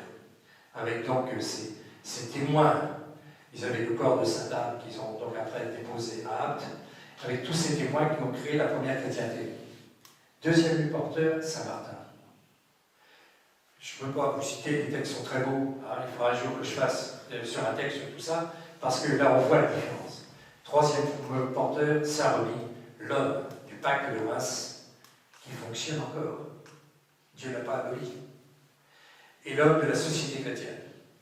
Après, le grand mur porteur, c'est Rénou Gallier, Rénou Marie. Et là, je vous ai conseillé, en venant au puits, de lire un livre extraordinaire, Marie, Reine de France. Dans ce livre, c'est un prêtre du 19e qui fait état de tout ce que Marie, Reine de France, ce qui a été vécu par la France autour de Vierge Marie. Et donc, vous avez 600 000 édifices religieux qui ont été construits en France, entre les petits oratoires, les moyens oratoires, les petites églises de village, etc., les cathédrales, etc. 600 000 édifices religieux. Toujours une statue de la Sainte Vierge. Et comme je le rappelais hier, vous traversez l'Angleterre, vous ne voyez pas une seule statue de la Sainte Vierge. Il faut relancer Rénou Gallier. Et donc, nous qui sommes, qui voulons correspondre au message de Jacques, offrez au mariage, offrez à vos enfants des statues de la Sainte Vierge. Il faut dans chaque famille que l'on reprie la Sainte Vierge. J'ai pris l'habitude d'offrir à chaque mariage une statue de la Sainte Vierge. Les mariés sont très contents. Je suis le seul. Alors, ils ont des tas de cadeaux, ils repartent avec une statue de la Sainte Vierge. Bon. Après, mur porteur, quoi. Jeanne d'Arc. Bon, j'aurais pu mettre Charlemagne aussi, parce que Charlemagne, c'est donc l'organisation sociale extraordinaire. Quoi. Bon. Après, il y a Saint-Louis. Après, il y a Jeanne d'Arc, etc. Et donc, il y a cette énorme religion catholique vécue en France. La France, c'est de la religion vécue, incarnée. À École, on prêche une religion intellectuelle. C'est la différence avec la vie des saints. Je suis un passionné de vie des saints, et en particulier des Capucins. Les Capucins sont des gens qui sont des gens d'une vie chrétienne incarnée. Et là, nous ne savons plus ce que c'est que la vie chrétienne incarnée. Bien. Voilà les murs porteurs qu'il faut relancer. Alors,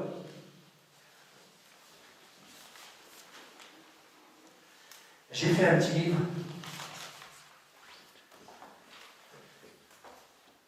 très important.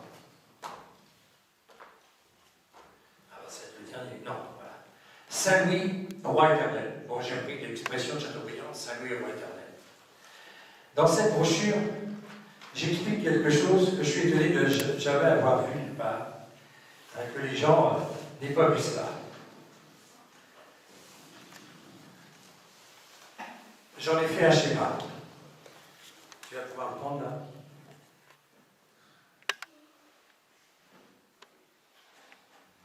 Ce schéma résume la vie sociale. La vie sociale, c'est tout simple. Vous avez trois parties. En haut, le gouvernant. En dessous, une pyramide de commandement. Et le reste est gouverné. La pyramide de commandement, pratiquement toujours, c'est 1 pour 1000. En France, 600 000 habitants, 60 000 personnes. Cette pyramide de commandement, la moitié est à Paris, la moitié est en province. Ça fait 30 000 à Paris, dans tous les ministères, dans toutes les directions, et 30 000 en province, 100 départements, ça fait 300 personnes. Et la société fonctionne comme ça. Et la société chrétienne a fonctionné comme ça pendant 1300 ans. Les gouvernés ne font jamais de politique, y compris à notre époque. Ils en parlent, mais ils n'en font pas. Il n'y a que les gouvernants qui décident de tout. Dans la pyramide de commandement, il faut obéir. Si vous n'obéissez pas, vous êtes viré et remplacé. Voilà comment fonctionne la société. Et quand on a compris ça, on va voir ce qu'il est possible de faire. Alors, cette pyramide,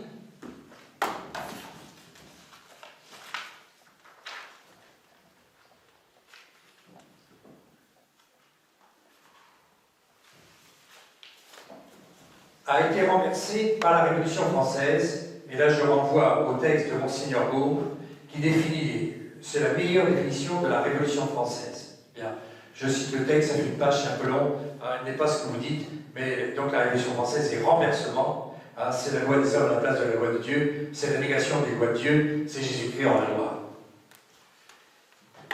Et donc, le bas devient haut et le haut devient en bas. Le bas devient en haut et le haut devient en bas, et pour fonctionner, il faut que ça tourne tout le temps comme une toupie. Et la société révolutionnaire tourne tout le temps à gauche, bien sûr, à sinistra, et avance toujours, donc de plus en plus de démolition.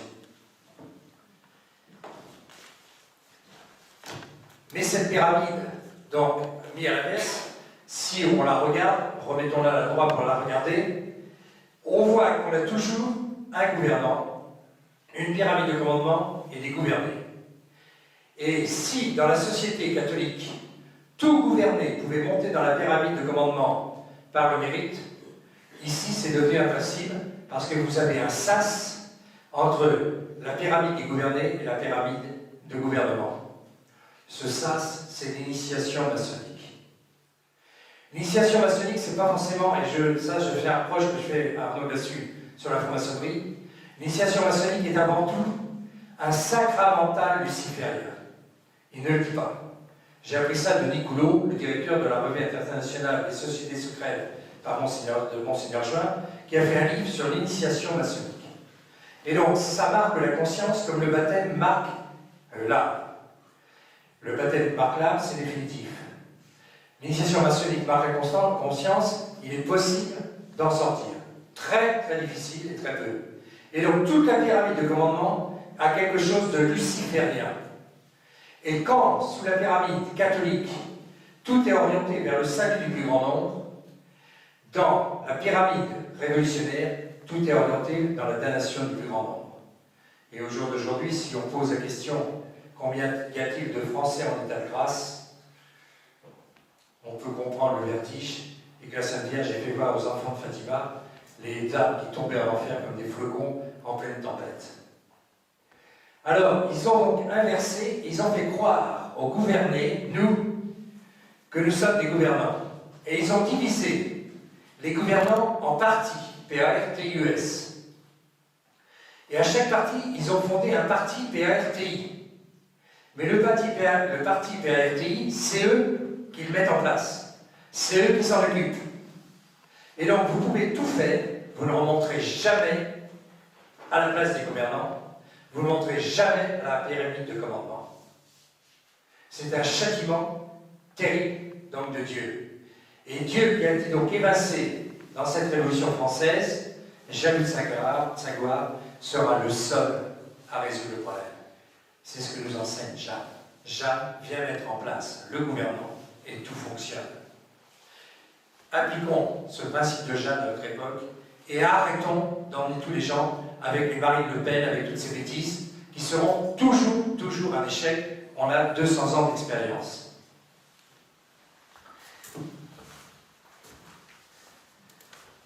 Nos amis ont donc, nos amis qui sont un peu médecins ont encore des choses à apprendre. Mais les choses, quand elles viennent avec Jeanne, sont rapides. Jeanne a mis 4 ans donc, de vie cachée pour être formée. Quand elle est partie au travail, au combat, elle a mis 1 an pour partir donc, de vos couleurs.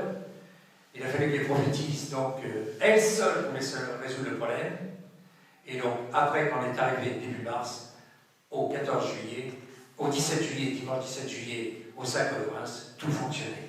Après, les choses sont mises en place, etc. Bien. Alors, nous avons donc abordé 2 très graves problèmes. Le problème de cette Église conciliaire et le problème donc de cette société révolutionnaire. Le problème de cette Église conciliaire nous est donc enseigné par Jeanne, puisqu'elle vivait autre chose que nous vivons. Et cette Église conciliaire va être châtiée. Alors, je combat depuis 50 ans, et j'ai écrit toute une brochure sur l'Église éclipsée, où j'explique le fonctionnement de l'éclipse. Et donc, quand il y a, c'est le terme choisi par la très sainte Vierge Marie. Quand la Vierge Marie vient à la Salette, elle vient avec la permission spéciale de Dieu, évidemment, puisqu'elle est obéissante en tout. Elle vient pour des choses très importantes. Et ça se regarde à la lune. Et le message de la Salette se regarde à la lune. Et je commence par dire, la très sainte Vierge aurait pu dire 50 autres adjectifs, que je cite. Et tous les 5 adjectifs, je dis non, la Sainte Vierge n'a pas dit ça. Elle a dit l'Église est éclipsée. Et donc, après avoir enfoncé le clou pour bien montrer que pourquoi la très Sainte Vierge dit l'Église est éclipsée, j'explique ce qu'est l'éclipse. S'il y a une éclipse, il y a 2 astres. Si l'Église est éclipsée, le second astre n'est pas l'Église. Et pour éclipser l'Église, il faut que le second astre se marie avec tous les ennemis de l'Église.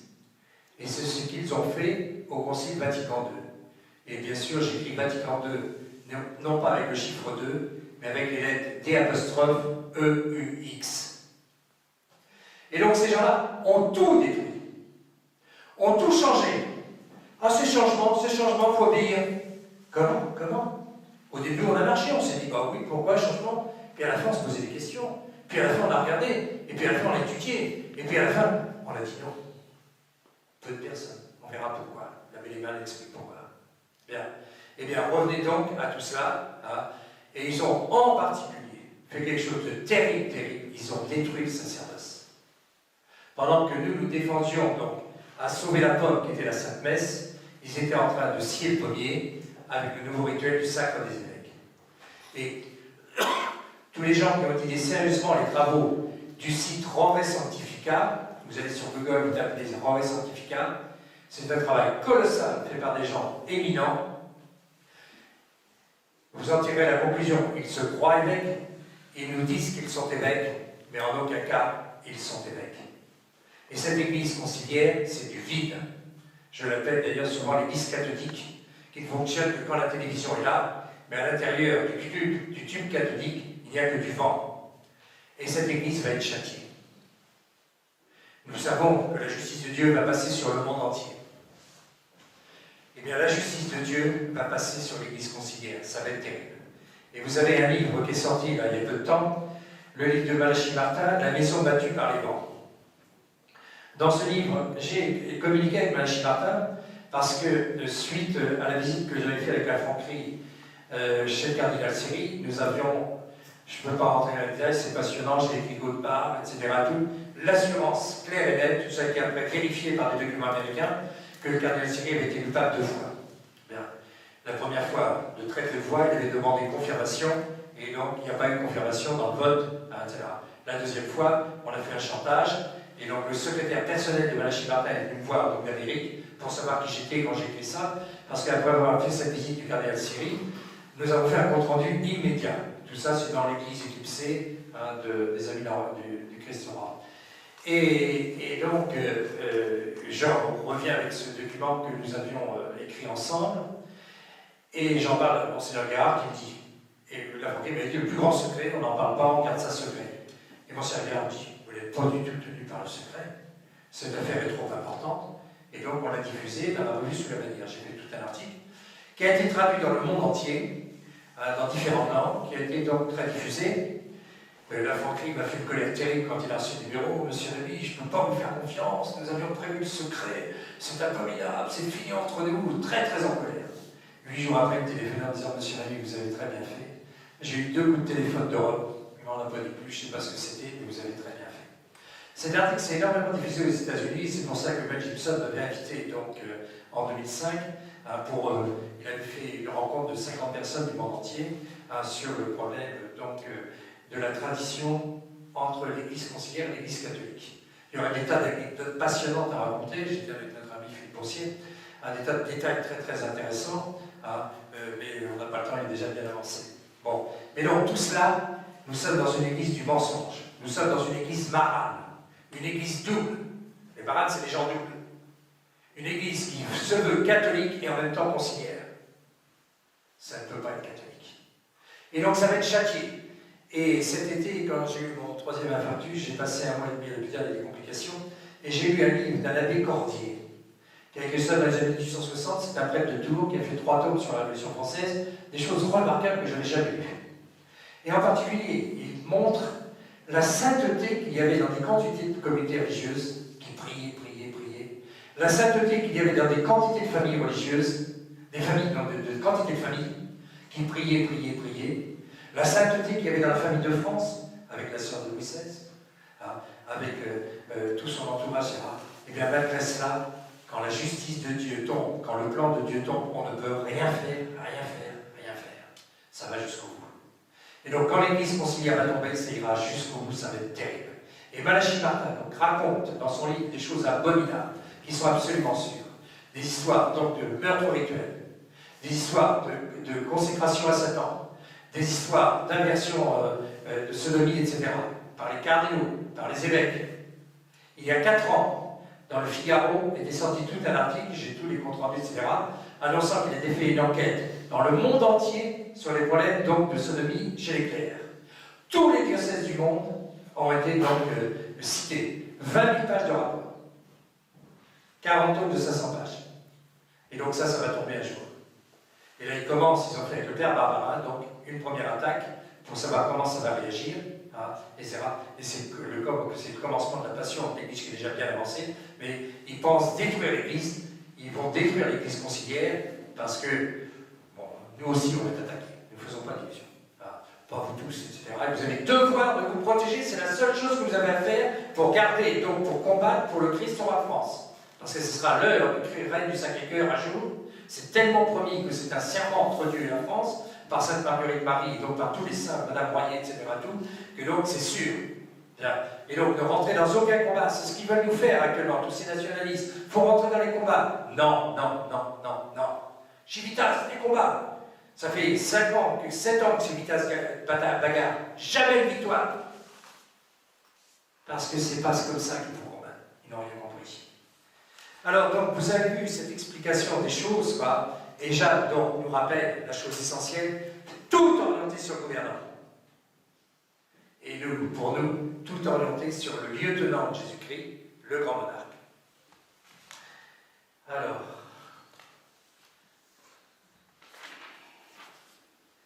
Alors j'ai écrit d'autres brochures, j'en fais un peu la publicité parce que ça va paraître donc, sur Internet, des tas de gens qui ne savent pas. J'ai en particulier donc fait une brochure sur le cédévacantisme. Nous ne sommes pas cédévacantistes, parce que ce n'est pas le problème du siège. Ce n'est pas le problème du pape hérétique, pas hérétique, c'est ce que j'avais dit chez Mel Gibson en arrivant. Il était effondré, si on regardait avec Hutton, son père, mais mince, on s'est trompé sur M. Rémy. J'en ai parce que c'est un problème beaucoup plus grave. C'est une autre église à la place de l'église catholique. On nous bat, on fait des milliers d'articles, etc., sur le pape, machin, pape, etc. C'est pas ça. Le grand problème, c'est une autre église, et cette église n'est pas l'église catholique. Et ils ont tout changé pour tout détruire. Voilà. Bon, je parle aussi du problème de Lagoune, qui est un problème très important, l'oblation pure. C'est Monseigneur Guérard qui a été donc le héros de l'oblation pure. Et donc, il faut aller si possible, quoi. Donc là, mais nous, pour laïcs, on est tributaires des clercs. Alors, il y a une vingtaine de clercs en France simplement qui sont de Lagoune, qui ne sont pas forcément des bons exemples au niveau du sermon, des prêches, etc. Et au niveau du combat de la foi. Ils s'occupent plutôt de leur boutique, leurs petites affaires, etc., que de combattre le grand combat auquel nous sommes appelés. Bon, là, ici, c'est quand même très important par rapport à l'Église conciliaire.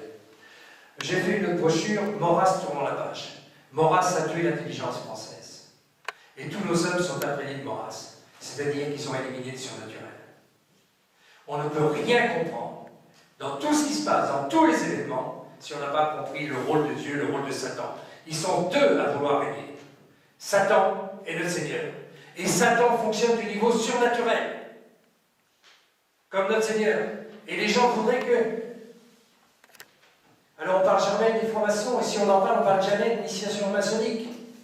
Et si on parle d'initiation maçonnique, on ne parle jamais du sacrement luciférien. Mais monsieur, vous ne comprendrez jamais rien. Vous ne savez pas comment les choses fonctionnent. C'est nous les réalistes, avec le surnaturel. Alors donc, je tourne la page de Maurras, je fais un procès de Maurras. Je raconte ce que les gens racontent sur Maurras, la phrase de Pie X, etc. et tout, ce qu'il dit à sa mère, tout ça, je réponds avec des arguments, vous allez voir, il ne reste rien de Maurras. Maurras a pollué les intelligences françaises pendant 100 ans. Et Vaquier m'avait dit, ma génération n'a rien pu faire contre Maurras, c'est votre génération qui doit démolir Maurras et sa descendance. Je laisse le message, lisez et étudiez. J'ai fait une petite brochure chrétien ou arabe. Parce que donc, j'analyse donc ce que Dieu dit, notre Seigneur dit, vous êtes fils de Satan. Et ça, donc, c'est le problème du maramisme, etc. Vous lirez, c'est une brochure où je donne des documents très peu connus. Alors, il y a des choses importantes qui vous permettent de bien comprendre. Restez catholique et que catholique. Le catholique est un homme humble. J'ai fait une brochure sur Monseigneur Lefebvre et le célébacantisme. Ça m'est approché de tous les côtés. Monseigneur Lefebvre, en mourant, répétait partout, c'était sa formule, il n'est pas possible que ces papes soient les successeurs de Pierre. Malheureusement, Monseigneur Lefebvre a eu un discours un peu doux, lui aussi. Un jour, il était pour, un jour, il était contre. J'ai ressenti tous les jours où il était contre, tous les textes où il était contre. Et quand il prend ses grandes décisions, c'est là où il marque ce qu'il est. Et donc, il a quand même pris toujours le nez dans le mur, au dernier moment. Il disait, il ne faut pas précéder la grâce, mais on aurait aimé qu'il précède un peu plus de temps en temps, pour donc définir la grille ami-ennemi. Oui, j'ai beaucoup diffusé cette notion de grille ami-ennemi. Parce que la grille ami-ennemi chez les catholiques a été toujours le même à travers tous les siècles. Et depuis Vatican II, ils ont inversé la grille ami-ennemi. Les gens comme nous deviennent ennemis. C'est quand même effarant. Ça devrait vous suffire pour vous dire, c'est pas catholique. Etc. Et dans votre entourage, dans vos lectures, dans vos choix, dans vos jugements sur les hommes, il faut savoir si vous avez affaire à un ami ou un ennemi. Ça se regarde. Il y a des tas de critères, tous les critères catholiques. Etc. Et comme disait Ernest Hello, on vous reconnaîtra rapidement si vous êtes du camp de la vérité, à la haine que vous aurez ou n'aurez pas pour l'erreur. Dans Sarda et Salvani, les antilibéraux j'ai travaillé beaucoup sur les antilibéraux, donc sont les seuls à nous expliquer que l'antilibéral a une connaissance très précise de la vérité et de l'ennemi. Il ne fait pas qu'enseigner la vérité, il combat l'ennemi en même temps. Et c'est là que vous reconnaissez les vrais chrétiens qui ont le sens de la charité. Petite parenthèse, j'avais Jésus-Christ a dit qu'il était la charité. Il a dit « je suis la vérité ». Et vous avez une charité libérale très très développée dans nos milieux, y compris dans nos milieux tradis, charité libérale qui n'est pas la charité chrétienne. La charité chrétienne est avant tout fondée sur une vérité très précise et défendue, y compris sur les hommes. Une brochure sur le problème de Lagoune, problème de l'heure présente. Bon, ça je l'ai écrit du temps de Monseigneur Guérard, et quand je l'ai écrit, il avait été très surpris. Il m'a dit « l'élève Rémi a bien travaillé ». Bon, ça s'est amélioré après parce qu'il y a eu des combats, donc j'ai des échanges en particulier avec le père Pierre-Marie d'Avrier, qui relance le clou avec ses vacantistes. Ils ont fait une brochure lamentable, on a réfuté tout ça. Malheureusement, on ne peut pas être diffusé puisqu'on a des ennemis partout. Mais enfin, lisez ça. J'ai fait un livre, c'est un travail que j'avais abordé, Aimé Pallière, donc Aimé Lamezègue, il y a peut-être 40 ans. J'avais trouvé le livre donc d'Aimé Vallière. Et j'ai ressenti ça au moment où ils ont parlé des lois de la Chine. Alors je redonne tout le texte de Vallière, les 2 éditions, parce que les compléments sont très importants, des critiques, des explications. Donc les lois de la Chine, ça n'existe pas dans la Bible, c'est une invention du rabbinat. Et donc c'est le projet qu'ils ont dans l'Église universelle.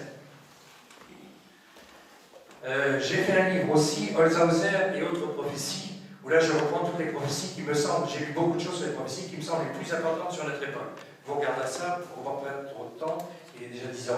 Bon, j'ai fait un petit livre aussi sur laquelle est la vérité sur le pendule et le magnétisme. Le cahier d'art dit, ça c'est du diable, tout ça c'est du diable. Le pendule, vous avez d'abord un pacte entre vous et votre pendule. C'est le sens du oui ou du non, qui n'est pas le même suivant les personnes. Et à ce pendule, vous allez poser des milliers de questions. Et donc, à chaque fois, le pendule répondra par oui pour un non, par un oui ou par un non. Donc, c'est une intelligence. Quelle est cette intelligence au bout d'un pendule? Bon, je me suis appuyé sur du copier-coller, hein. J'ai pris les grands pissoirs, les gouges de dégousseaux, etc. Un livre où là j'aborde beaucoup de choses, vrais et faux principes et maîtres. Bon. Y compris donc dans nos milieux, des quantités de gens qu'on parle pour des maîtres. J'attaque Madiran. C'est un homme qui a complètement sclérosé le combat de la tradition. Vous lirez pourquoi. J'attaque Bonnet-Pierre, nous avons été très amis, nous tutoyons, etc. Et je dis ce qu'il enseigne est mauvais. Bon, et puis il y a d'autres, etc. Si j'attaque Sorel, hein, puisque donc là ici, vous allez voir ce que j'ai découvert sur Sorel, les textes, etc. Sorel, c'est complètement n'importe quoi. Voilà. J'ai fait en finale un livre qui s'appelle Les Chevaliers du Christ sur la France. C'est un projet qu'on a lancé à quelques-uns, que donc quelques personnes se consacrent, particulièrement par la prière et par le combat, là où ils peuvent, avec leurs petits moyens, chez voisins, ceci, cela, sur le Christ sur la France. Voilà. Bon, c'est un appel à des gens qui veulent en faire un peu plus. Quoi, voilà. Alors voilà tout un ensemble donc, de travaux qui sont tous dans le même sens, qui sont complémentaires. J'ai fait une liste des livres. Vous pouvez en diffuser s'il y en a qui en veulent. Vous pouvez tout commander donc aux Amis du Christ sur la France, ACRF, boîte postale 2, 44 140 Aigrefeuille. Je répète, ACRF, boîte postale 2, 44 140 Aigrefeuille. Le livre sur Sainte-Jeanne d'Arc, là c'est un livre très très important, coûte actuellement 30 € franco. Bon, ça c'est lu. Ça c'est lu. Alors, nous avons quand même des repères importants. Et nous avons un repère, je ne vais pas être très long, on arrive à la fin, c'est bien, 10h30 c'est bon. Bien. Et un repère très important, c'est la brochure de l'abbé Lehmann, Le dénouement de la persécution. Je crois que c'est Joseph qui l'a écrit en 1860 et quelques. J'ai une grande admiration pour les abbés Lehmann. J'ai récupéré toutes les œuvres des abbés Lehmann, j'ai réussi à tout trouver ou photocopier, tout fait éditer, non pas tout fait éditer, il n'y a pas tout édité, par Bruno. Il y a encore des tas de choses à faire, etc. Ce sont des hommes particulièrement attachants, vraiment convertis et tout. Et donc, ils font une petite étude très très peu longue, puisque ça fait 8 pages, 21, 29, 7, vous l'avez sur mon site, hein, à Lehmann, vous avez à Lehmann, vous l'avez donc dénouement de la persécution. Et ils disent comment ça va se faire, quand ça va se faire, et donc qu'est-ce qu'il faut attendre de l'avenir. Il dit, regardez, les loges ont décidé de détruire l'Église catholique. Eh bien, elles ont fait les mêmes étapes, 4 étapes, comme du temps de Sénachérib. Sénachérib qui a été donc l'antéchrist de l'Ancien Testament. Ces 4 étapes sont 1. Se substituer au Maître suprême. 2. Renverser Jérusalem. 3. Effacer le nom du vrai Dieu. 4. Courber les têtes sous le despotisme. Alors il donne des tas de détails, vous pouvez réfléchir donc, sur ce que fait la Révolution donc, depuis 200 ans. Et il dit, quand est-ce que le dénouement se fera? Il dit, ça ne se fera qu'à la fin. Quand l'ennemi sera près de la victoire, pour ne pas se reprocher d'avoir manqué dans sa tactique à quelque chose de réussi. Et un deuxième critère, quand il y aura un petit nombre purifié par l'épreuve pour pouvoir reconstruire. Et purifié dans les 3 puissances de l'âme, mémoire, intelligence, volonté. Nous avons énormément de choses à purifier dans notre mémoire. La République nous a enseigné des tas de bêtises. Nos milieux sont bourrés d'idées fausses sur des tas de sujets, sur la grille à mi-et-demi, etc. Et nous avons besoin de nous purifier. Et donc là, il faut aller aux grands auteurs antilibéraux. Maintenant, pratiquement tous les grands auteurs antilibéraux ont été édités. C'était mon travail. Je les ai cherchés, je les ai achetés, j'ai dépensé une fortune pour tout ça. Je les ai fait éditer, et donc maintenant, c'est diffusé. Bien. Et alors, la révision, donc, il donne les détails pour prendre la brochure, travailler un peu. Et donc, il faut être arrivé près de la victoire. Et Sennacherib est arrivé aux portes de Jérusalem. Et un sauveur devient sauvé que quand tout est perdu. C'est une phrase que Jean Vaquier m'a appris et que j'ai retenue toute ma vie. La victoire n'appartient qu'à Dieu. Dieu est jaloux de sa gloire, etc. Lisez Jean Vaquier, la bataille préliminaire. Bon, j'ai mis tous les écrits de Jean Vaquier sur le site des Assyriens. Bon, c'est un homme éminent, pour qui, bon, je suis son héritier, j'en suis très fier, etc. Et donc, il a étudié énormément de choses, en particulier dans l'ésotérisme, toutes les formes de l'ésotérisme chrétien, etc. et tout, et qui dénonce la gnose et tout ça, etc. Bien. Bon. Et alors, Sennacherib est aux portes de la victoire dans la nuit précédente, au dernier moment. L'ange exterminateur arrive et donne la mort aux 185 000 soldats de Sennacherib. Sennacherib seul se réveille le matin, sa tente, tout le monde est mort dans sa tente. Il va à la tente à côté, tout le monde est mort. Il y avait des tentes sur plusieurs hectares. Quand il est sorti du camp, il était devenu fou. Voilà la méthode de Dieu. Dieu est infiniment juste. Il sait ce qu'il fait. Il est le maître de la vie, le maître de la mort. Et donc, voilà ce qu'il fera, ce qu'il a fait hier, il fera aujourd'hui. Et à ce moment-là, bon, la débat donne des quantités de textes d'Isaïe, de très beaux, quoi, au point de vue à la fois enseignement et au niveau politique. Et il choisit une seule phrase pour expliquer le dénouement de la persécution. C'est quand le joug sera brisé par loin de l'huile. Et le joug sera brisé par loin de l'huile au moment de la mort du Seigneur. Et le joug sera brisé par loin de l'huile au sacre du grand monarque. Voilà donc que nous promet Dieu. Alors nous avons une énorme espérance. Mais il faut correspondre à ce que Dieu veut. Il faut aimer ce que Dieu veut. C'est l'enseignement de Jeanne. Dieu premier servi. L'enseignement de Jeanne est en état de grâce. Et donc tous ces hommes qui combattent actuellement, qui ne sont pas en état de grâce, n'auront jamais de succès. C'est pas possible. Parce que donc, il faut être correspondant à Dieu. Jeanne est tellement consciente de l'état de grâce qu'elle va faire de sa virginité un drapeau. La pucelle, elle se fait appeler. Ça veut dire la jeune femme, mais aussi la Vierge, etc. Et donc, nous pourrons suivre, et nous pourrons suivre donc une seule personne qui sera inattaquable. Prenez Marie Le Pen. Est-ce qu'elle est une Jeanne d'Arc à ce niveau-là? Bon, c'est impossible, etc. Et donc, voilà quelques réflexions importantes que nous enseigne Jeanne d'Arc. Alors, conclusion, on arrête, j'aurais d'autres choses à dire, mais ça sera une fois. Conclusion, trop mystique? Non, ce sont eux qui ne le sont pas assez. Et donc, quand ça passera sur Internet, auditeurs ou les gens qui verront tout cela, apprenez ce qu'est le sens surnaturel des choses. Sans ça, vous ne comprendrez jamais rien. Nous, il nous reste une mission importante. C'est la mission qu'a fait la Vierge Marie pour obtenir l'incarnation, la prière. Il fallait la prière de la Vierge Marie pour que Dieu s'incarne. Et Dieu s'incarne que lorsque la Sainte Vierge a donné son fiat, son accord. C'est la Vierge qui dirige tout. Dieu commence sa vie publique que lorsque la Sainte Vierge a donné son ordre. Faites tout ce qu'il vous dira. La Sainte Vierge Marie est la reine de France, c'est notre reine. Le bon Dieu a assuré son plein triomphe. Prions et demandons le triomphe de la Vierge Marie. Voilà.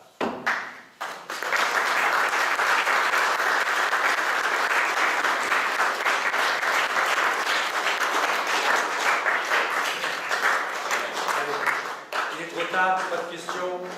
Méditez tout ça. réécoutez, il y a beaucoup de choses que vous n'avez pas entendues dans votre vie. Voilà. Réécoutez, étudiez, travaillez. J'ai beaucoup d'ennemis, vous le savez. Posez-vous des questions sur mes ennemis plutôt que sur mes meilleurs amis. Ça fait partie du pactage. J'ai beaucoup combattu en première ligne. J'ai été un peu dur avec les clercs parfois. Je ne le regrette pas. On ne peut pas transiger sur une vérité, quelle qu'elle soit. Etc. Voilà. Et que le bon Dieu nous amène dans son saint paradis. Nous avons vécu une journée de paradis. Repartons le cœur heureux, sachant que la Vierge obtiendra de son divin Fils un triomphe éclatant. Le mot triomphe veut dire remporter une victoire éclatante sur tous ses ennemis.